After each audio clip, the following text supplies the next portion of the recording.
ꯃꯌꯥꯝꯕꯨ ꯑꯍꯥꯟꯕꯃꯛꯇꯗ ꯃꯈꯜ ꯃꯊꯦꯜ ꯃꯅꯤꯄꯨꯔ ꯐꯨꯜ ꯁ꯭ꯇꯣꯔꯤ ꯀꯂꯦꯛꯁꯟꯅ ꯃꯌꯥꯝꯕꯨ ꯇꯔꯥꯝꯅ ꯑꯣꯛꯆꯕꯒ ꯂꯣꯏꯅꯅ ꯏꯀꯣꯛ ꯅꯣꯟꯅ ꯈꯨꯔꯨꯝꯖꯔꯤ꯫ ꯉꯁꯤꯁꯨ ꯃꯌꯥꯝꯒꯤ ꯉꯥꯏꯍꯥꯛ ꯄꯣꯊꯥꯅꯕꯒꯤꯗꯃꯛꯇ ꯃꯅꯤꯄꯨꯔꯤ ꯍꯣꯔꯔ ꯁ꯭ꯇꯣꯔꯤ ꯑꯃꯃꯨꯛ ꯄꯨꯗꯨꯅ ꯂꯥꯛꯆꯔꯤ꯫ ꯍꯣꯔꯔ ꯁ꯭ꯇꯣꯔꯤ ꯑꯁꯤꯒꯤ ꯃꯃꯤꯡꯅ ꯎꯃꯪꯗꯨꯒꯤ ꯂꯧꯇꯥꯡ ꯁꯪ꯫ ꯋꯥꯔꯤ ꯑꯁꯤꯕꯨ ꯊꯥꯕꯤꯔꯛꯄ ꯇꯝꯃꯤ ꯔꯥꯏꯅꯝ꯫ ꯋꯥꯔꯤ ꯑꯁꯤꯅ ꯍꯤꯡꯂꯤꯕ ꯑꯃꯗꯤ ꯂꯩꯈꯤꯗ꯭ꯔꯕ ꯀꯅꯥꯒꯨꯝꯕꯤ ꯑꯃꯠꯇꯒ ꯃꯔꯤ ꯂꯩꯅꯖꯗꯦ꯫ ꯑꯏꯕꯅ ꯋꯥꯈꯜꯅ ꯁꯥꯒꯠꯆꯔꯒ ꯇꯥꯕꯤꯔꯤꯕꯁꯤꯡꯒꯤ ꯉꯥꯏꯍꯥꯛ ꯄꯣꯊꯥꯅꯕꯒꯤꯗꯃꯛꯇ ꯁꯦꯝꯖꯕ ꯋꯥꯔꯤꯅꯤ꯫ ꯍꯧꯖꯤꯛ ꯃꯌꯥꯝꯗ ꯈꯨꯗꯣꯜ ꯇꯝꯖꯔꯤ ꯃꯅꯤꯄꯨꯔꯤ ꯍꯣꯔꯔ ꯁ꯭ꯇꯣꯔꯤ ꯎꯃꯪꯗꯨꯒꯤ ꯂꯧꯇꯥꯡ ꯁꯪ꯫ ꯅꯨꯡꯊꯤꯜ ꯅꯨꯃꯤꯗꯥꯡ ꯋꯥꯏꯔꯝꯒꯤ ꯃꯇꯝꯅꯤ꯫ ꯃꯩꯔꯥꯕ ꯃꯅꯪꯒꯜꯗ ꯑꯆꯧꯕ ꯕꯦꯒ ꯑꯃ ꯌꯥꯟꯗꯨꯅ ꯊꯨꯅ ꯌꯥꯡꯅ ꯆꯦꯜꯂꯛꯂꯤ꯫ ꯃꯇꯨꯡꯗꯁꯨ ꯌꯥꯝꯂꯕ ꯄꯨꯂꯤꯁ ꯐꯣꯔꯁꯁꯤꯡ ꯇꯥꯟꯅꯔꯛꯂꯤꯕꯅꯤ꯫ ꯃꯇꯝ ꯑꯁꯦ ꯅꯣꯡꯁꯨ ꯀꯟꯅ ꯍꯩꯊꯔꯤ꯫ ꯁꯨꯛꯂ ꯃꯝꯂꯕ ꯃꯇꯝꯅꯤ꯫ ꯃꯇꯝ ꯑꯁꯤꯗ ꯑꯈꯥꯛ ꯑꯔꯥꯎ ꯀꯌꯥ ꯑꯃꯁꯨ ꯈꯥꯛꯂꯤꯕꯅꯤ꯫ ꯅꯣꯡ ꯃꯔꯛ ꯑꯗꯨꯗ ꯃꯩꯔꯥꯕ ꯂꯧꯕꯨꯛ ꯂꯝꯍꯥꯡ ꯐꯥꯎꯗꯨꯅ ꯄꯨꯂꯤꯁꯁꯤꯡꯒꯤ ꯃꯈꯨꯠꯇꯒꯤ ꯅꯥꯟꯊꯣꯛꯅꯅꯕꯒꯤꯗꯃꯛꯇ ꯌꯥꯝꯅ ꯋꯥꯅ ꯆꯦꯜꯂꯛꯄꯅ ꯎꯃꯪ ꯑꯃ ꯌꯧꯁꯤꯜꯂꯛꯂꯤ꯫ ꯃꯩꯔꯥꯕ ꯎꯃꯪ ꯑꯗꯨꯒꯤ ꯃꯥꯏꯀꯩ ꯇꯝꯅ ꯊꯨꯅ ꯌꯥꯡꯅ ꯆꯦꯟꯁꯤꯜꯂꯛꯂꯤ꯫ ꯄꯨꯂꯤꯁꯁꯤꯡꯁꯨ ꯈꯪꯂꯤ ꯃꯩꯔꯥꯕ ꯎꯃꯪ ꯑꯗꯨꯒꯤ ꯃꯅꯨꯡꯗ ꯆꯪꯈ꯭ꯔꯕꯗꯤ ꯁꯣꯏꯗꯅꯃꯛꯀꯤ ꯃꯥꯡꯈ꯭ꯔꯒꯅꯤ ꯍꯥꯏꯕꯁꯤ꯫ ꯃꯔꯝ ꯑꯗꯨꯅ ꯃꯈꯣꯏꯁꯨ ꯃꯈꯣꯏꯅ ꯄꯥꯏꯔꯛꯂꯤꯕ ꯈꯨꯠꯂꯥꯏꯁꯤꯡ ꯑꯗꯨ ꯀꯥꯞꯇꯨꯅ ꯃꯩꯔꯥꯕꯕꯨ ꯇꯥꯟꯅꯔꯛꯂꯤ꯫ ꯃꯩꯔꯥꯕ ꯅꯣꯡꯖꯨ ꯃꯔꯛ ꯑꯗꯨꯗ ꯃꯊ꯭ꯋꯥꯏ ꯍꯤꯡꯅꯅꯕ ꯍꯥꯏꯗꯨꯅ ꯃꯍꯥꯛꯅ ꯄꯥꯏꯔꯛꯂꯤꯕ 9mm ꯄꯤꯁꯇꯣꯜ ꯑꯗꯨꯁꯨ ꯃꯅꯤꯡ ꯍꯟꯅ ꯑꯃꯨꯔꯛ ꯑꯅꯤꯔꯛ ꯀꯥꯞꯇꯨꯅ ꯆꯦꯜꯂꯤ꯫ ꯄꯨꯂꯤꯁꯁꯤꯡ ꯑꯗꯨꯁꯨ ꯃꯩꯔꯥꯕꯅ ꯑꯗꯨꯝꯅ ꯑꯃꯨꯔꯛ ꯑꯅꯤꯔꯛ ꯃꯈꯨꯠ ꯍꯜꯂꯛꯂꯤꯕꯅꯤꯅ ꯃꯈꯣꯏꯁꯨ ꯊꯨꯅ ꯌꯥꯡꯅ ꯒ꯭ꯔꯣꯡ ꯍꯦꯛ ꯆꯦꯟꯁꯤꯟꯕꯗꯨꯗꯤ ꯉꯝꯗ꯭ꯔꯦ꯫ ꯃꯔꯝ ꯑꯁꯤꯅ ꯄꯨꯂꯤꯁꯁꯤꯡ ꯑꯗꯨꯁꯨ ꯄꯥꯛꯊ ꯂꯨꯝꯗꯨꯅ ꯇꯥꯟꯅꯔꯛꯂꯤꯕꯅꯤ꯫ ꯑꯁꯨꯝꯅ ꯇꯧꯗꯨꯅ ꯃꯩꯔꯥꯕ ꯎꯃꯪ ꯑꯗꯨꯒꯤ ꯃꯅꯨꯡꯗ ꯆꯦꯟꯁꯤꯟꯈꯤꯕ ꯅꯪꯍꯧꯔꯦ꯫ ꯃꯇꯝꯁꯤ ꯅꯨꯃꯤꯗꯥꯡ ꯋꯥꯏꯔꯝꯒꯤ ꯄꯨꯡ 5:30-6 ꯇꯥꯁꯤꯜꯂꯛꯂꯕꯅꯤ꯫ ꯅꯣꯡꯒ ꯆꯨꯕꯒ ꯍꯧꯖꯤꯛꯇꯤ ꯎꯃꯪ ꯑꯗꯣ ꯁꯨꯛꯄꯅꯁꯨ ꯂꯣꯏꯔꯦ ꯄꯨꯝꯃꯝ ꯃꯝꯁꯤꯟꯈ꯭ꯔꯦ꯫ ꯎꯃꯪ ꯑꯗꯨꯅꯒ ꯁꯨꯛꯄꯒ ꯅꯨꯃꯤꯗꯥꯡꯒꯤ ꯃꯇꯝꯒ ꯑꯣꯏꯁꯤꯜꯂꯛꯄꯒ ꯄꯨꯂꯤꯁꯁꯤꯡ ꯑꯗꯨꯁꯨ ꯃꯩꯔꯥꯕꯗꯣ ꯀꯗꯣꯝ ꯆꯦꯟꯈ꯭ꯔꯕꯅꯣ ꯍꯥꯏꯕ ꯈꯪꯍꯧꯗ꯭ꯔꯦ꯫ ꯃꯩꯔꯥꯕ ꯎꯃꯪ ꯋꯥꯃꯪ ꯐꯥꯎꯗꯨꯅ ꯅꯔꯛ ꯃꯣꯡꯁꯣꯡ ꯃꯔꯛ ꯑꯗꯨꯗ ꯂꯨꯝꯗꯨꯅ ꯄꯪꯆꯦꯟꯗ ꯆꯦꯜꯂꯤ꯫ ꯎꯃꯪ ꯃꯔꯛꯇ ꯆꯥꯎꯔꯛꯄꯅ ꯎꯃꯪ ꯃꯔꯛꯇ ꯀꯔꯝꯅ ꯂꯣꯠꯀꯅꯤ ꯀꯝꯗꯧꯅ ꯂꯩꯒꯅꯤ ꯂꯣꯏꯅꯃꯛ ꯈꯪꯂꯕ ꯃꯩꯔꯥꯕꯅꯤ꯫ ꯃꯔꯝ ꯑꯗꯨꯅ ꯄꯨꯂꯤꯁꯁꯤꯡ ꯑꯗꯨꯅ ꯎꯗꯅꯕ ꯍꯥꯏꯗꯨꯅ ꯃꯣꯡꯁꯣꯡ ꯑꯃꯗ ꯆꯦꯟꯁꯤꯟꯈꯤꯗꯨꯅ ꯇꯨꯃꯤꯟꯅ ꯄꯥꯛꯊꯗꯨꯅ ꯂꯨꯝꯂꯒ ꯂꯩꯈ꯭ꯔꯦ꯫ ꯄꯨꯂꯤꯁꯁꯤꯡ ꯑꯗꯨꯁꯨ ꯃꯈꯣꯏꯅ ꯄꯥꯏꯔꯛꯄ ꯇꯣꯔꯆꯂꯥꯏꯠꯁꯤꯡ ꯑꯗꯨ ꯀꯥꯞꯇꯨꯅ ꯐꯅ ꯀꯨꯏꯅ ꯊꯤꯕ ꯌꯥꯕ ꯊꯤꯔꯝꯃꯤ꯫ ꯆꯤꯡꯅꯕ ꯃꯐꯝ ꯂꯩꯔꯝꯒꯗꯕ ꯖꯒꯥꯗ ꯈꯨꯠ ꯊꯥꯗꯨꯅ ꯃꯈꯣꯏꯅ ꯄꯥꯏꯔꯛꯂꯤꯕ ꯈꯨꯠꯂꯥꯏꯁꯤꯡ ꯑꯗꯨꯅ ꯀꯥꯞꯁꯤꯟꯗꯨꯅ ꯂꯩꯔꯝꯕ ꯌꯥꯕ꯭ꯔꯥ ꯍꯥꯏꯗꯨꯅ ꯌꯦꯡꯂꯤ꯫ ꯑꯗꯨꯕꯨ ꯀꯔꯤꯃꯠꯇ ꯇꯧꯈꯤꯗ꯭ꯔꯦ꯫ ꯐꯅ ꯀꯨꯏꯅ ꯊꯤꯕ ꯌꯥꯕ ꯊꯤꯔꯕ ꯃꯇꯨꯡꯗ ꯄꯨꯂꯤꯁꯁꯤꯡ ꯑꯗꯣ "ꯑꯁ ꯂꯥꯛꯆꯩꯗ, ꯑꯩꯈꯣꯏꯒꯤ ꯈꯨꯠꯇꯒꯤ ꯍꯦꯛ ꯅꯥꯟꯊꯣꯛꯈꯤꯗ" ꯑꯁꯨꯝꯅ ꯇꯛꯁꯤ ꯁꯣꯟꯗꯨꯅ ꯎꯃꯪ ꯑꯗꯨꯗꯒꯤ ꯊꯣꯛꯈꯤ꯫ ꯃꯇꯧ ꯑꯁꯨꯝꯅ ꯄꯨꯂꯤꯁꯁꯤꯡ ꯑꯗꯨ ꯈꯔ ꯑꯃꯅ ꯆꯠꯅꯈ꯭ꯔꯦ ꯑꯗꯨꯒ ꯈꯔ ꯇꯪꯈꯥꯏꯃꯨꯛ ꯃꯐꯝ ꯑꯗꯨꯗ ꯀꯣꯏꯁꯤꯟꯗꯨꯅ ꯂꯨꯝꯂꯒ ꯂꯩꯍꯧꯔꯤ꯫ ꯁꯣꯝꯗ ꯃꯩꯔꯥꯕꯁꯨ ꯈꯪꯉꯤ ꯄꯨꯂꯤꯁꯁꯤꯡ ꯑꯁꯤꯅ ꯆꯠꯈ꯭ꯔꯤꯕꯁꯦ ꯃꯄꯨꯡ ꯐꯥꯅ ꯂꯣꯏꯅꯃꯛ ꯆꯠꯈꯤꯕ ꯅꯠꯇꯦ, ꯈꯔ ꯃꯈꯩꯗꯤ ꯂꯨꯝꯂꯒ ꯊꯣꯛꯂꯛꯄ꯭ꯔꯥ ꯍꯥꯏꯗꯨꯅ ꯌꯦꯡꯂꯤꯕꯅꯤ ꯍꯥꯏꯕꯁꯤ ꯁꯤꯡꯂꯕ ꯃꯩꯔꯥꯕꯅ ꯏꯂꯥꯏ ꯂꯥꯏꯅ ꯈꯪꯉꯤ꯫ ꯃꯔꯝ ꯑꯗꯨꯅ ꯃꯩꯔꯥꯕ ꯇꯨꯃꯤꯟ ꯁꯤꯠꯇꯨꯅ ꯅꯣꯡ ꯑꯃꯨꯛ ꯈꯣꯡꯂꯛꯄꯒꯤ ꯈꯨꯗꯣꯡꯆꯥꯕ ꯂꯧꯗꯨꯅ ꯎꯃꯪ ꯑꯗꯨꯗꯒꯤ ꯐꯅꯌꯥꯝ ꯁꯥꯡꯅ ꯃꯅꯨꯡ ꯆꯪꯁꯤꯟꯈ꯭ꯔꯦ꯫ ꯃꯔꯝ ꯑꯗꯨꯅ ꯃꯩꯔꯥꯕ ꯎꯃꯪꯒꯤ ꯃꯄꯥꯟꯗ ꯂꯩꯇ꯭ꯔꯦ, ꯃꯅꯨꯡ ꯌꯧꯅ ꯆꯪꯁꯤꯟꯈ꯭ꯔꯦ꯫ ꯐꯅꯌꯥꯝ ꯊꯥꯞꯅ ꯆꯦꯟꯈ꯭ꯔꯦ ꯍꯥꯏꯕꯁꯤ ꯂꯨꯝꯂꯒ ꯂꯩꯔꯤꯕ ꯄꯨꯂꯤꯁꯁꯤꯡ ꯑꯗꯨꯅꯁꯨ ꯈꯪꯂꯗꯨꯅ ꯅꯣꯡꯅꯒ ꯆꯨꯕꯒꯤ ꯏꯪꯁꯤꯜꯂꯛꯄꯒ ꯅꯨꯡꯁꯤꯠꯅ ꯀꯟꯅ ꯁꯤꯠꯄꯒꯤ ꯃꯁꯥꯁꯤꯡ ꯑꯗꯣ ꯊꯛ ꯅꯤꯛꯂꯛꯄ ꯑꯗꯨꯅ ꯃꯈꯣꯏꯁꯨ ꯃꯩꯔꯥꯕꯗꯣ ꯀꯔꯥꯏꯗꯅꯣ ꯌꯥꯝꯅ ꯆꯦꯜꯂꯝꯂꯒꯅꯤ, ꯎꯃꯪ ꯑꯁꯤꯗ ꯂꯩꯔꯝꯂꯔꯣꯏ ꯍꯥꯏꯗꯨꯅ ꯃꯈꯣꯏꯁꯨ ꯃꯈꯣꯏꯒꯤ ꯁ꯭ꯇꯦꯁꯟꯗ ꯍꯟꯈ꯭ꯔꯦ꯫ ꯄꯨꯂꯤꯁꯁꯤꯡ ꯑꯗꯨ ꯍꯟꯈ꯭ꯔꯦ ꯍꯥꯏꯕ ꯈꯪꯂꯕꯗ ꯃꯩꯔꯥꯕ ꯇꯨꯃꯤꯟꯅ ꯎ ꯑꯃꯒꯤ ꯃꯈꯣꯡꯗ ꯇꯥꯁꯤꯟꯗꯨꯅ ꯐꯝꯂꯒ ꯂꯩꯔꯤ꯫ ꯃꯁꯤꯗꯒꯤꯗꯤ ꯃꯍꯥꯛꯀꯤ ꯃꯅꯤꯡꯗ ꯌꯥꯜꯂꯤꯕ ꯈꯥꯎ ꯑꯗꯣ ꯇꯨꯡꯂꯣꯝꯗ ꯁꯠ ꯊꯝꯗꯨꯅ ꯀꯣꯟꯁꯤꯜꯂꯤ ꯑꯗꯨꯒ ꯎ ꯑꯗꯨꯗ ꯉꯥꯊꯔꯒ ꯉꯥꯏꯍꯥꯛꯇꯪ ꯁꯣꯔ ꯁꯥꯡꯅ ꯍꯣꯟꯇꯣꯛꯏ꯫ ꯃꯈꯨꯠꯇ ꯄꯥꯏꯔꯤꯕ ꯈꯨꯠꯂꯥꯏ ꯑꯗꯨꯁꯨ ꯊꯥꯗꯣꯛꯄ ꯅꯠꯇꯦ꯫ ꯃꯇꯧ ꯑꯁꯨꯝꯅ ꯃꯩꯔꯥꯕꯅ ꯂꯩꯔꯤꯉꯩ ꯎꯃꯪ ꯑꯗꯨꯒꯤ ꯃꯅꯨꯡꯗ ꯀꯤꯔꯕ ꯈꯣꯟꯖꯦꯜ ꯀꯌా ꯑꯃ ꯈꯣꯡꯕꯒꯤ ꯈꯣꯟꯖꯦꯜ ꯇꯥꯔꯤ꯫ ꯃꯇꯝ ꯑꯗꯨꯗ ꯃꯩꯔꯥꯕꯅ ꯃꯁꯤꯗ ꯁꯥ ꯉꯥ ꯈꯔ ꯀꯣꯏꯂꯥꯡ ꯂꯥꯡꯅꯔꯤꯕꯁꯤ ꯀꯔꯤꯒꯨꯝꯕ ꯊꯧꯗꯣꯛ ꯈꯔꯗꯤ ꯁꯣꯏꯗꯅꯃꯛꯀꯤ ꯊꯣꯛꯂꯔꯒꯅꯤ꯫ ꯑꯁꯨꯝꯅ ꯋꯥꯈꯜ ꯈꯜꯂꯒ ꯂꯩꯔꯤꯉꯩ ꯃꯩꯔꯥꯕꯒꯤ ꯇꯨꯡꯂꯣꯝꯗ ꯆꯥꯎꯔꯕ ꯎꯁꯥ ꯑꯃ ꯁꯦꯠꯊꯔꯛꯂꯒ ꯂꯩꯃꯥꯏꯗ ꯕꯨꯝ ꯂꯥꯎꯅ ꯇꯥꯁꯤꯟꯈꯤꯕꯒꯤ ꯈꯣꯟꯖꯦꯜ ꯑꯃ ꯇꯥꯏ꯫ ꯈꯣꯟꯖꯦꯜ ꯑꯗꯨ ꯇꯥꯕꯗ ꯃꯩꯔꯥꯕ ꯇꯨꯡ ꯍꯟꯗꯨꯅ ꯁꯠ ꯌꯦꯡꯉꯤ꯫ ꯃꯇꯝ ꯑꯗꯨꯗ ꯀꯅꯥꯒꯨꯝꯕ ꯃꯤꯑꯣꯏ ꯑꯃ ꯂꯦꯞꯂꯒ ꯂꯩꯕꯒꯤ ꯃꯑꯣꯡꯗ ꯃꯍꯥꯛꯅ ꯍꯥꯏꯐꯦꯠ ꯎꯏ꯫ ꯀꯔꯤꯅꯣ ꯑꯁꯤꯗ ꯂꯦꯞꯂꯤꯕꯁꯤꯗꯤ ꯍꯥꯏꯗꯨꯅ ꯃꯝꯂꯤ ꯁꯥꯔꯤ ꯃꯔꯛ ꯑꯗꯨꯗ ꯌꯦꯡꯗꯨꯅ ꯂꯩꯔꯤꯉꯩ ꯅꯣꯡ ꯑꯃꯨꯛꯇꯪ ꯈꯥꯛꯂꯛꯈꯤ꯫ ꯅꯣꯡ ꯈꯥꯛꯂꯛꯄꯒꯤ ꯃꯩꯉꯥꯟꯗ ꯃꯍꯥꯛꯅ ꯎꯔꯤꯕꯗꯣ ꯀꯔꯤꯁꯨ ꯅꯠꯇꯦ, ꯃꯅꯥ ꯄꯨꯡꯕ ꯃꯇꯣꯟ ꯇꯦꯛꯈ꯭ꯔꯕ ꯎ ꯑꯃꯅꯤ ꯍꯥꯏꯕꯁꯤ ꯃꯩꯔꯥꯕꯅ ꯈꯪꯂꯦ꯫ ꯃꯩꯔꯥꯕꯅ ꯑꯩꯗꯤ ꯕꯨꯠ ꯄ꯭ꯔꯦꯠ ꯑꯣꯏꯔꯕꯣꯏ ꯅꯤꯡꯉꯨꯔꯦ꯫ ꯍꯧꯖꯤꯛꯇ ꯎꯁꯥ ꯑꯆꯧꯕ ꯑꯃ ꯁꯦꯠꯊꯔꯛꯈꯤꯕꯅꯤ, ꯑꯗꯨꯗꯤ ꯂꯩꯕ ꯎꯗꯦ꯫ ꯑꯁꯨꯝꯅ ꯈꯜꯂꯤꯉꯩ ꯃꯩꯔꯥꯕꯅ ꯂꯩꯔꯤꯕ ꯃꯥꯏꯀꯩ ꯑꯗꯣꯝꯗ ꯀꯔꯤꯅꯣ ꯈꯪꯗꯕ ꯁꯥꯑꯣꯝ ꯑꯃ ꯂꯝꯃꯨꯛꯀꯤ ꯃꯑꯣꯡ ꯃꯥꯟꯅ ꯂꯩꯃꯥꯏ ꯑꯗꯨꯗ ꯊꯨꯅ ꯌꯥꯡꯅ ꯅꯥꯄꯤ ꯃꯔꯛ ꯑꯗꯨ ꯐꯥꯎꯗꯨꯅ ꯃꯩꯔꯥꯕꯅ ꯂꯩꯔꯤꯕ ꯃꯥꯏꯀꯩ ꯑꯗꯣꯝꯂꯣꯝꯗ ꯁꯣꯔꯣꯠ ꯂꯥꯎꯅ ꯆꯦꯟꯁꯤꯜꯂꯛꯏ꯫ ꯃꯩꯔꯥꯕ ꯃꯈꯨꯠꯇ ꯄꯥꯏꯔꯤꯕ ꯈꯨꯠꯂꯥꯏ ꯑꯗꯣ ꯆꯦꯠ ꯄꯥꯏꯗꯨꯅ ꯆꯦꯟꯁꯤꯜꯂꯛꯂꯤꯕ ꯑꯗꯣꯝꯗ ꯑꯦꯝ ꯂꯧꯗꯨꯅ ꯂꯩꯔꯤ꯫ ꯑꯁꯨꯝꯅ ꯁꯣꯔꯣꯠ ꯂꯥꯎꯅ ꯆꯦꯟꯁꯤꯜꯂꯛꯂꯒ ꯈꯪꯍꯧꯗꯅ ꯃꯩꯔꯥꯕꯒꯤ ꯃꯃꯥꯡꯗ ꯂꯩꯕ ꯎ ꯑꯃꯗ ꯖꯨꯔꯨꯡ ꯂꯥꯎꯅ ꯀꯥꯈꯠꯈꯤ꯫ ꯑꯗꯨꯒ ꯎ ꯑꯗꯨꯒꯤ ꯃꯁꯥ ꯑꯃꯗꯒꯤ ꯃꯁꯥ ꯑꯃꯗ ꯐꯟ ꯆꯣꯡꯗꯨꯅ ꯆꯠꯈꯤꯕꯒꯤ ꯈꯣꯟꯖꯦꯜ ꯇꯥꯔꯤ꯫ ꯃꯩꯔꯥꯕ ꯃꯈꯨꯠꯇ ꯄꯥꯏꯔꯤꯕ ꯈꯨꯠꯂꯥꯏ ꯑꯗꯣ ꯎꯁꯥ ꯃꯊꯛꯂꯣꯝꯗ ꯊꯛ ꯂꯥꯎꯅ ꯑꯃꯨꯛ ꯅꯣꯡꯈꯠꯇꯨꯅ ꯑꯦꯝ ꯂꯧꯗꯨꯅ ꯀꯔꯤꯒꯨꯝꯕ ꯃꯥꯒꯤ ꯃꯥꯏꯀꯩ ꯇꯝꯅ ꯆꯣꯡꯁꯤꯜꯂꯛꯂꯕꯗꯤ ꯀꯥꯞꯂꯒꯦ ꯍꯥꯏꯕꯒꯤ ꯃꯑꯣꯡꯅꯤ꯫ ꯑꯁꯣꯝꯅ ꯂꯩꯔꯝꯕꯗꯒꯤ ꯏꯆꯤꯛ ꯆꯤꯛꯈ꯭ꯔꯦ ꯑꯃꯨꯛ꯫ ꯎꯃꯪ ꯑꯗꯨꯗ ꯂꯩꯕ ꯇꯤꯟ ꯀꯥꯡ ꯀꯥꯎꯖꯦꯡ ꯍꯔꯧ ꯑꯃꯗꯤ ꯀꯔꯤꯅꯣ ꯈꯪꯗꯕ ꯈꯣꯟꯖꯦꯜꯁꯤꯡꯅ ꯈꯣꯡꯕꯒꯤ ꯈꯣꯟꯖꯦꯜ ꯅꯠꯇꯅ ꯀꯔꯤ ꯑꯃꯠꯇ ꯇꯥꯈꯤꯗ꯭ꯔꯦ꯫ ꯃꯩꯔꯥꯕꯅ ꯈꯜꯂꯤ, ꯉꯁꯥꯏ ꯃꯈꯩ ꯍꯔꯤ ꯅꯣꯡꯅꯥꯡ ꯈꯣꯡꯕꯒꯤ ꯈꯣꯟꯖꯦꯜ ꯇꯥꯔꯝꯕꯅꯤ, ꯇꯥꯈꯤꯗ꯭ꯔꯦ꯫ ꯃꯇꯝꯁꯤ ꯐꯅ ꯌꯥꯝꯅ ꯊꯦꯡꯂꯦ ꯍꯥꯏꯕꯁꯤ ꯃꯁꯤꯅ ꯑꯗꯨꯃꯛ ꯇꯥꯛꯆꯔꯦ꯫ ꯑꯩꯈꯣꯏꯅ ꯆꯤꯡꯅꯨꯡ ꯃꯅꯨꯡꯗ ꯂꯣꯠꯇꯨꯅ ꯂꯩꯕꯥꯛ ꯑꯁꯤꯒꯤ ꯐꯅꯕꯒꯤꯗꯃꯛꯇ ꯍꯣꯠꯅꯔꯤ, ꯑꯗꯨꯒ ꯃꯈꯣꯏꯅ ꯈꯨꯠꯇ ꯈꯨꯠꯂꯥꯏ ꯄꯥꯏꯔꯒ ꯏꯐꯣꯡ ꯐꯣꯡꯅ ꯂꯥꯜꯍꯧꯕ ꯑꯃꯒꯨꯝ ꯇꯦꯔꯣꯔꯤꯁꯀꯤ ꯊꯕꯛ ꯇꯧꯔꯤ꯫ ꯑꯆꯠ ꯑꯋꯣꯡꯁꯤꯡꯗꯒꯤ ꯃꯈꯣꯏꯅ ꯂꯧꯅꯒ ꯄꯩꯁꯥ ꯂꯧꯔꯤ, ꯌꯥꯔꯒꯅ ꯐꯨꯕ ꯆꯩꯕ, ꯀꯤꯍꯟ ꯈꯪꯍꯟꯕ꯫ ꯑꯗꯨꯒꯤꯁꯨ ꯃꯊꯛꯇ ꯑꯩꯁꯨ ꯃꯈꯣꯏꯒꯨꯝꯅ ꯑꯣꯏꯅꯤꯡꯈꯤꯕꯅꯤ꯫ ꯌꯥꯝꯂꯕ ꯂꯧ ꯀꯌꯥ ꯌꯣꯟꯊꯣꯛꯇꯨꯅ ꯑꯩꯒꯤꯁꯨ ꯊꯕꯛ ꯑꯃꯇꯪ ꯐꯪꯅꯕ ꯍꯥꯏꯗꯨꯅ ꯋꯥꯅꯣꯝꯈꯤꯕꯅꯤ꯫ ꯑꯗꯨꯕꯨ ꯀꯔꯞꯁꯟꯅ ꯍꯥꯔꯕ ꯂꯩꯕꯥꯛ ꯑꯁꯤꯒꯤ ꯃꯟꯇ꯭ꯔꯤ ꯃꯪꯗꯣꯟ ꯐꯝꯅꯥꯏꯕꯁꯤꯡ ꯑꯁꯤꯅ ꯄꯩꯁꯥ ꯑꯗꯨ ꯂꯧꯁꯤꯟꯕꯤꯈ꯭ꯔꯒ ꯃꯆꯠ ꯑꯃ ꯐꯥꯎꯕ ꯍꯟꯗꯣꯔꯛꯈꯤꯗꯦ꯫ ꯃꯗꯨꯅ ꯃꯔꯝ ꯑꯣꯏꯔꯒ ꯑꯩꯒꯤ ꯏꯃꯥ ꯄꯥꯕꯨꯡ ꯋꯥꯈꯜ ꯂꯩꯅꯥ ꯅꯥꯗꯨꯅ ꯁꯤꯈꯤ꯫ ꯑꯩ ꯏꯁꯥꯃꯛ ꯅꯤꯁꯥꯒꯤ ꯏꯄꯥꯛꯇ ꯇꯥꯎꯗꯨꯅ ꯀꯌꯥ ꯀꯨꯏꯅ ꯂꯩꯔꯝꯂꯕ ꯃꯗꯨꯒꯤ ꯃꯇꯨꯡ ꯑꯩꯅ ꯊꯕꯛ ꯑꯁꯤꯗ ꯈꯣꯡ ꯊꯥꯡꯖꯤꯜꯂꯛꯈꯤꯕꯅꯤ꯫ ꯑꯩꯒꯤ ꯃꯊꯛ ꯊꯣꯡꯕꯗ ꯂꯩꯕ ꯏꯌꯥꯝꯕꯁꯤꯡ ꯑꯗꯨꯅ ꯑꯩꯉꯣꯟꯗ ꯐꯖꯕ ꯄꯥꯎꯇꯥꯛ ꯀꯌా ꯑꯃ ꯄꯤꯕꯤꯕꯗꯒꯤ ꯄꯥꯎꯇꯥꯛ ꯑꯗꯨꯒꯤ ꯃꯇꯨꯡ ꯏꯟꯅ ꯑꯩꯅ ꯉꯁꯤ ꯐꯥꯎꯕꯗ ꯑꯐꯕ ꯊꯕꯛ ꯇꯧꯗꯨꯅ ꯂꯥꯛꯂꯤ꯫ ꯐꯠꯇꯕ ꯀꯔꯞꯁꯟꯅ ꯍꯥꯔꯕ ꯃꯟꯇ꯭ꯔꯤ ꯃꯟꯗꯣꯟ ꯀꯌꯥ ꯑꯩꯅ ꯋꯥꯔꯛꯈ꯭ꯔꯕꯅꯤ, ꯋꯥꯔꯛꯈꯤꯒꯅꯤ꯫ ꯑꯁꯨꯝꯅ ꯃꯩꯔꯥꯕ ꯃꯇꯣꯝꯇ ꯃꯨꯔꯨꯝ ꯁꯣꯟꯗꯨꯅ ꯂꯩꯔꯤꯉꯩ ꯃꯩꯔꯥꯕꯒꯤ ꯂꯦꯡꯖꯨꯝꯗ ꯀꯔꯤꯒꯨꯝꯕ ꯑꯃꯅ ꯊꯥꯔꯛꯄꯒꯨꯝ ꯄꯣꯞ ꯂꯥꯎꯅ ꯊꯥꯔꯛꯏ꯫ ꯃꯩꯔꯥꯕ ꯁ꯭ꯋꯥꯏ ꯂꯥꯎꯗꯨꯅ ꯐꯝꯂꯝꯕꯗꯒꯤ ꯐꯨꯛ ꯍꯧꯒꯠꯂꯤ, ꯇꯨꯡꯗ ꯁꯠ ꯂꯩꯊꯣꯛꯏ, ꯐꯤꯕꯝ ꯁꯦꯝꯗꯨꯅ ꯃꯈꯨꯠꯇ ꯄꯥꯏꯔꯤꯕ ꯈꯨꯠꯂꯥꯏꯗꯣ ꯑꯦꯝ ꯂꯧꯗꯨꯅ ꯀꯩꯅꯣ ꯍꯧꯖꯤꯛꯀꯤꯗꯨꯗꯤ ꯍꯥꯏꯗꯨꯅ ꯂꯩꯁꯤꯜꯂꯛꯏ꯫ ꯀꯔꯤꯁꯨ ꯂꯩꯔꯝꯗꯦ꯫ ꯃꯥꯅ ꯉꯥꯊꯔꯤꯕ ꯆꯥꯎꯔꯕ ꯎ ꯑꯗꯨ ꯅꯠꯇꯅ ꯀꯔꯤꯁꯨ ꯂꯩꯔꯝꯗꯦ꯫ ꯃꯩꯔꯥꯕ ꯁꯨꯃꯥꯏꯅ ꯁꯨꯝ ꯂꯩꯔꯕꯗꯤ ꯃꯍꯥꯛ ꯁꯣꯏꯗꯅꯃꯛꯀꯤ ꯅꯥꯔꯛꯂꯅꯤ꯫ ꯑꯗꯨꯅ ꯃꯥꯁꯨ ꯀꯔꯤꯅꯣ ꯈꯔ ꯇꯧꯗꯕ ꯌꯥꯗ꯭ꯔꯦ ꯈꯟꯗꯨꯅ ꯅꯣꯡꯃꯩ ꯑꯗꯣ ꯈꯣꯡꯒꯥꯎꯗ ꯌꯦꯞꯁꯤꯟꯈ꯭ꯔꯦ꯫ ꯃꯗꯨꯒꯤ ꯃꯇꯨꯡꯗ ꯃꯍꯥꯛꯅ ꯄꯨꯔꯛꯄ ꯕꯦꯒ ꯑꯗꯣ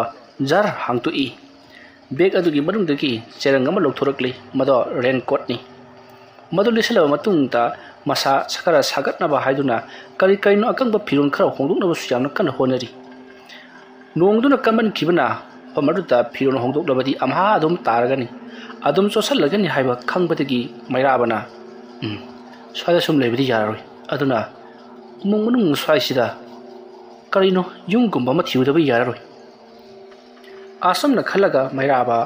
ꯎꯃꯪ ꯑꯗꯨꯒꯤ ꯃꯅꯨꯡꯗ ꯀꯣꯏꯆꯠ ꯆꯠꯇꯨꯅ ꯌꯨꯝꯒꯨꯝꯕ ꯂꯩꯕ꯭ꯔꯥ ꯍꯥꯏꯗꯨꯅ ꯑꯁꯨꯃꯛ ꯊꯤꯕ ꯂꯥꯛꯂꯤ꯫ ꯑꯃꯝꯕ ꯃꯔꯛ ꯑꯗꯨꯗ ꯅꯣꯡ ꯑꯃꯨꯛ ꯈꯜꯂꯛꯄꯒꯤ ꯃꯩꯉꯥꯟꯗ ꯂꯝꯕꯤ ꯌꯦꯡꯍꯧꯗꯨꯅ ꯆꯠꯂꯤꯕꯅꯤ꯫ ꯇꯥꯟꯖꯥ ꯑꯁꯤꯗ ꯀꯔꯤꯒꯨꯝꯕ ꯃꯍꯥꯛꯅ ꯇꯣꯔꯆ ꯂꯥꯏꯠ ꯀꯥꯞꯄ ꯑꯃꯗꯤ ꯂꯥꯏꯠ ꯊꯥꯜꯂꯨꯔꯕꯗꯤ ꯎꯃꯪ ꯑꯗꯨꯗ ꯗ꯭ꯌꯨꯇꯤ ꯇꯧꯗꯨꯅ ꯂꯩꯔꯤꯕ ꯎꯃꯪ ꯑꯁꯤꯒꯤ ꯃꯅꯨꯡꯗ ꯂꯩꯔꯝꯕ ꯌꯥꯏ ꯍꯥꯏꯗꯨꯅ ꯆꯤꯡꯅꯕꯗꯒꯤ ꯒꯥꯔꯤꯗ ꯇꯣꯡꯗꯨꯅ ꯂꯥꯛꯂꯒ ꯎꯃꯪ ꯑꯁꯤꯕꯨ ꯀꯣꯏꯁꯦꯟ ꯁꯦꯟꯅꯔꯤꯕ ꯄꯨꯂꯤꯁꯁꯤꯡ ꯑꯗꯨꯅ ꯃꯩꯉꯥꯜ ꯑꯃ ꯂꯩꯔꯦ, ꯑꯁꯤꯗ ꯆꯪꯉꯨꯁꯤ ꯂꯥꯛꯑꯣ ꯍꯥꯏꯗꯨꯅ ꯀꯔꯤꯒꯨꯝꯕ ꯑꯃꯨꯛ ꯆꯪꯁꯤꯜꯂꯛꯂꯕꯗꯤ ꯑꯋꯥꯐꯝꯗ ꯇꯥꯒꯗꯧꯔꯤꯕꯅꯤ꯫ ꯇꯁꯦꯡꯕꯒꯤꯗꯤ ꯄꯨꯂꯤꯁꯁꯤꯡ ꯑꯗꯨꯗꯤ ꯁ꯭ꯇꯦꯁꯟ ꯌꯧꯈ꯭ꯔꯕꯅꯤ, ꯑꯗꯨꯕꯨ ꯃꯩꯔꯥꯕꯅ ꯆꯤꯡꯅꯕꯗꯒꯤ ꯇꯣꯔꯆ ꯂꯥꯏꯠ ꯀꯥꯞꯇꯕꯤꯗ ꯑꯃꯝꯕ ꯃꯔꯛ ꯑꯗꯨꯗ ꯑꯁꯨꯃꯛ ꯂꯥꯛꯂꯤꯕꯅꯤ꯫ ꯎꯃꯪ ꯃꯅꯨꯡꯗ ꯆꯍꯤ ꯀꯌꯥ ꯂꯩꯔꯛꯂꯕ ꯃꯤꯑꯣꯏ ꯑꯣꯏꯕꯅꯤꯅ ꯏꯂꯥꯏ ꯂꯥꯏꯅ ꯎꯃꯪꯒꯤ ꯂꯝꯕꯤ ꯑꯗꯨꯃꯛ ꯈꯪꯂꯤꯕꯅꯤ꯫ ꯃꯇꯧ ꯑꯁꯨꯝꯅ ꯃꯩꯔꯥꯕ amada chit lituna asum lakli mahakna asum lakpada umang aduki manungda ngahanwai khul macha ama lerambagi mawongda yumpham thungarkhibagi tongtak tawba kaya ma thenari mairabana kainu sidi leipungni kainu ri phambak ona tawri basiba yumphamgi mawong su mali ni aina changuri sibu migi phumpham gu oira basala asumna khallaga mairaba khara koitholaga am chatli asumna sum lakpada uti kwati kaya ma su thingnarakli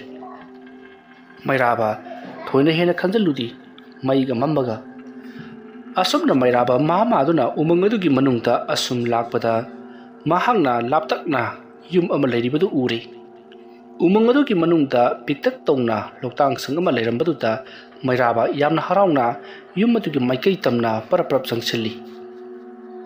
masigi matung yum adugi manak yausalakli pak changsandi yum adugi akoibada yum adugi manungda mi leibra haiduna koichat chatuna lumlaga dumak leiribani phana kuina lumlu matungda yum adugi manungda mahangna manak adada leiramba usa ama theklaga yum adugi maikai tamna langsinki yum adugi thongjin aduta chaitek ado tari usa ado adoga yum adugi mathakta su usa kya mathang langsalli karigumbada karimta pakhum piraktaba aduda mairabana khali masi militaba yum sodero rangani karigumba milebe yum orabadi ngasaidagi ain usa langsaliba kholiba toriba singsi kanano haiduna sodena makai tulakadabani asumna mairabana wakhal khanjaraga tapna yum adugi mnak changsilakli aduga thongjin mapa natu leplaga manungda mi leibra haiduna manakong thangjilaga tai karimata mek mok laudabadagi thongodo mahakna khitang thengrubada jar adum hangdokpa yari thongodo hangtoklaga manungda changsilakli matamaruda mairabana ingangakchi yum aduda kanasu leiramdi umang adugi manungda yum ama leiramba sida mahak ngaklibani madugi matung mahak khangjari umang asigi manung phanayam sangna changsilakli haibasi maramaduna yum asida mahakna mai thanbada karimta tororoi haibasi khangbadagi mahaki beg adudagi torch light lemama lawthorakli aduga madubu thanduna ngahaktang phami masigi matung mahaki soliba mapimaron singado loina mo hongtokli aduga achotpa singadubuna yum madugi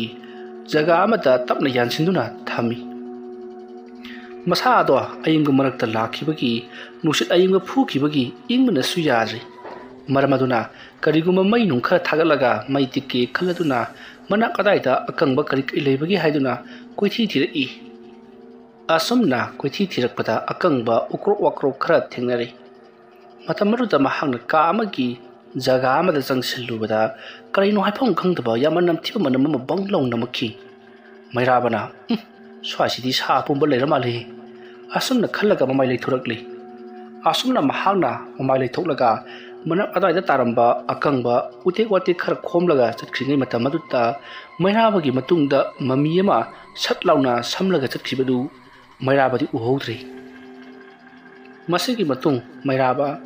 mai hogatuna mai tik bahuri mahak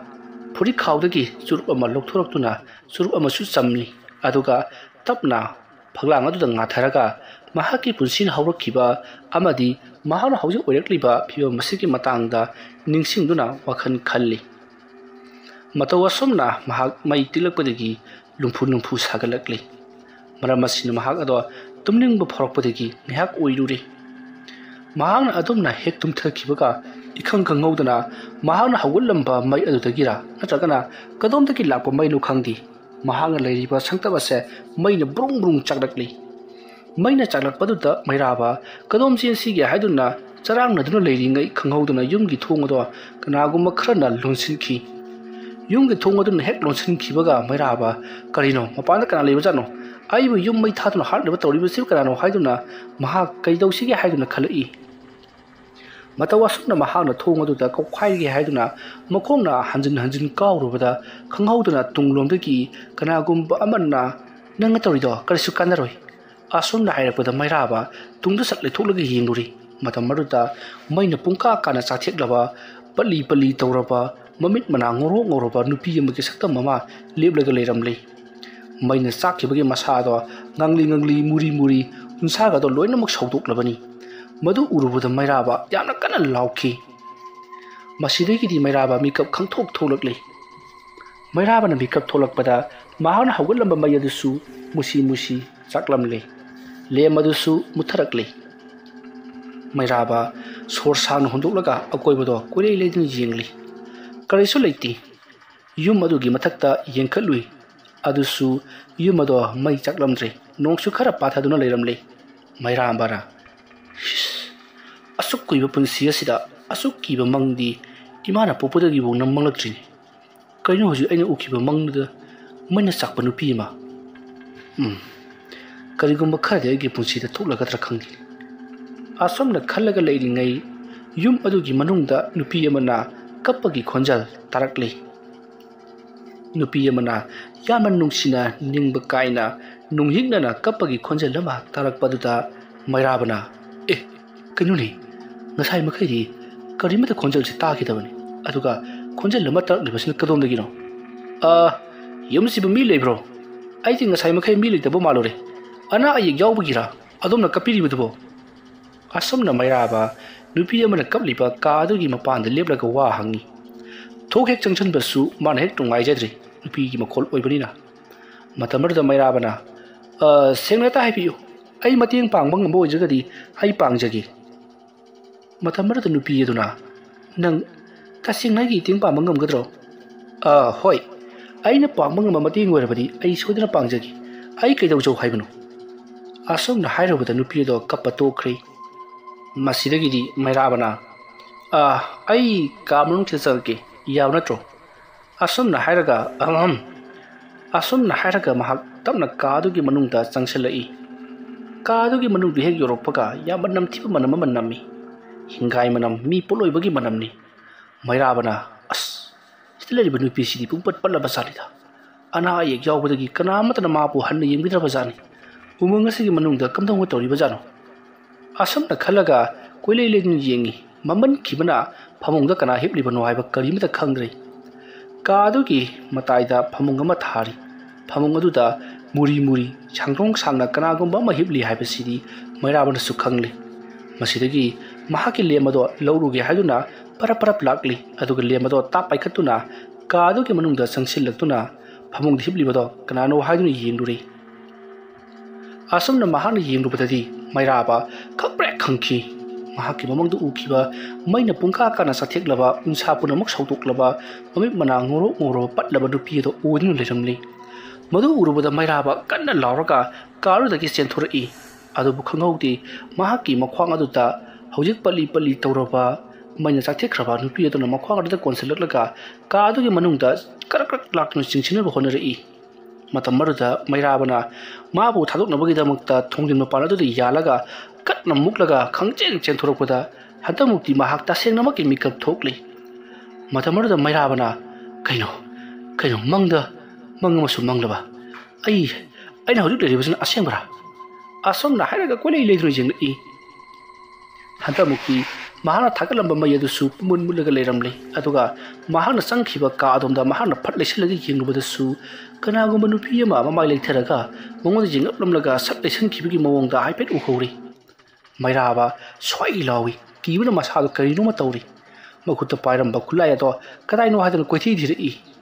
Prikauta khongau gi yepsin khre haiba khangudagi satgali aduga maru kaya yauri bano check tawi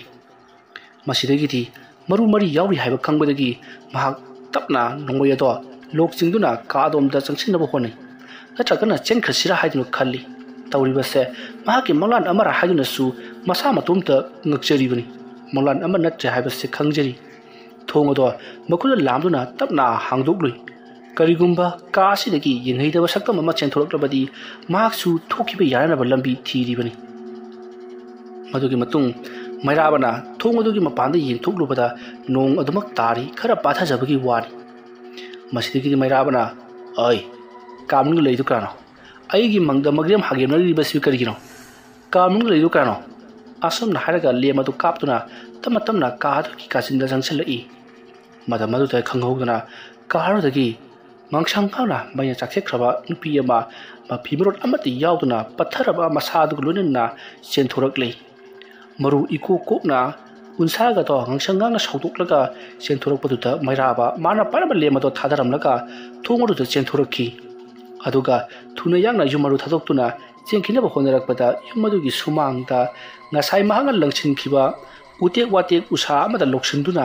upsinduna turi mairaba kiman kibana phogotuna chemang ngamdre masa to hawula tusala tauri mairabana tungle thoktuna amuk jenglakpadadi kanasu leiramdre ma sor thabet holi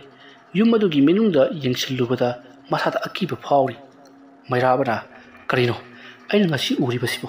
asukkuina umumung lerakpasi asigu masakta amukta phaw ukhidri asumna khalaga mahagna phamlaga leiringai tunglomdagi nangna aigi tingpangini haigi badaine asumna hairakpada mairaba phat leithroktri jenglakpadati magi matungda musinbuna amuk phamlaga leirammi mairaba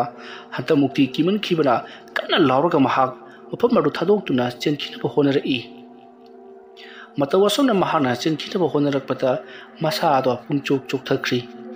kanagumba mana mahaki pangkal thangna punamak sumkhibagum masi lengma ngamkhidri ubrang upsilaga situna chatli matamaduda nupi aduna nangna aigi iting pangbigani haraga karigino nangna ayuraga chilibudubo asumna haraga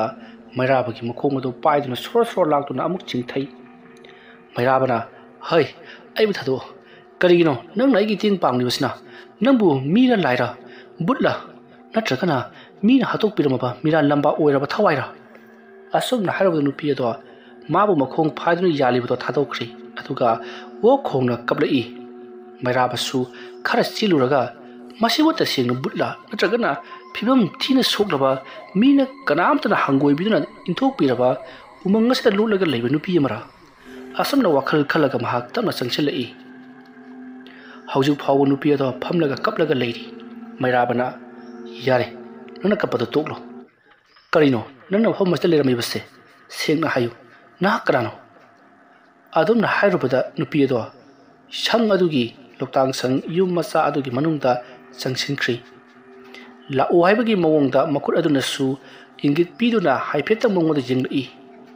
mairaba nupi adugi masak matong mawongda urubada kibna loirabani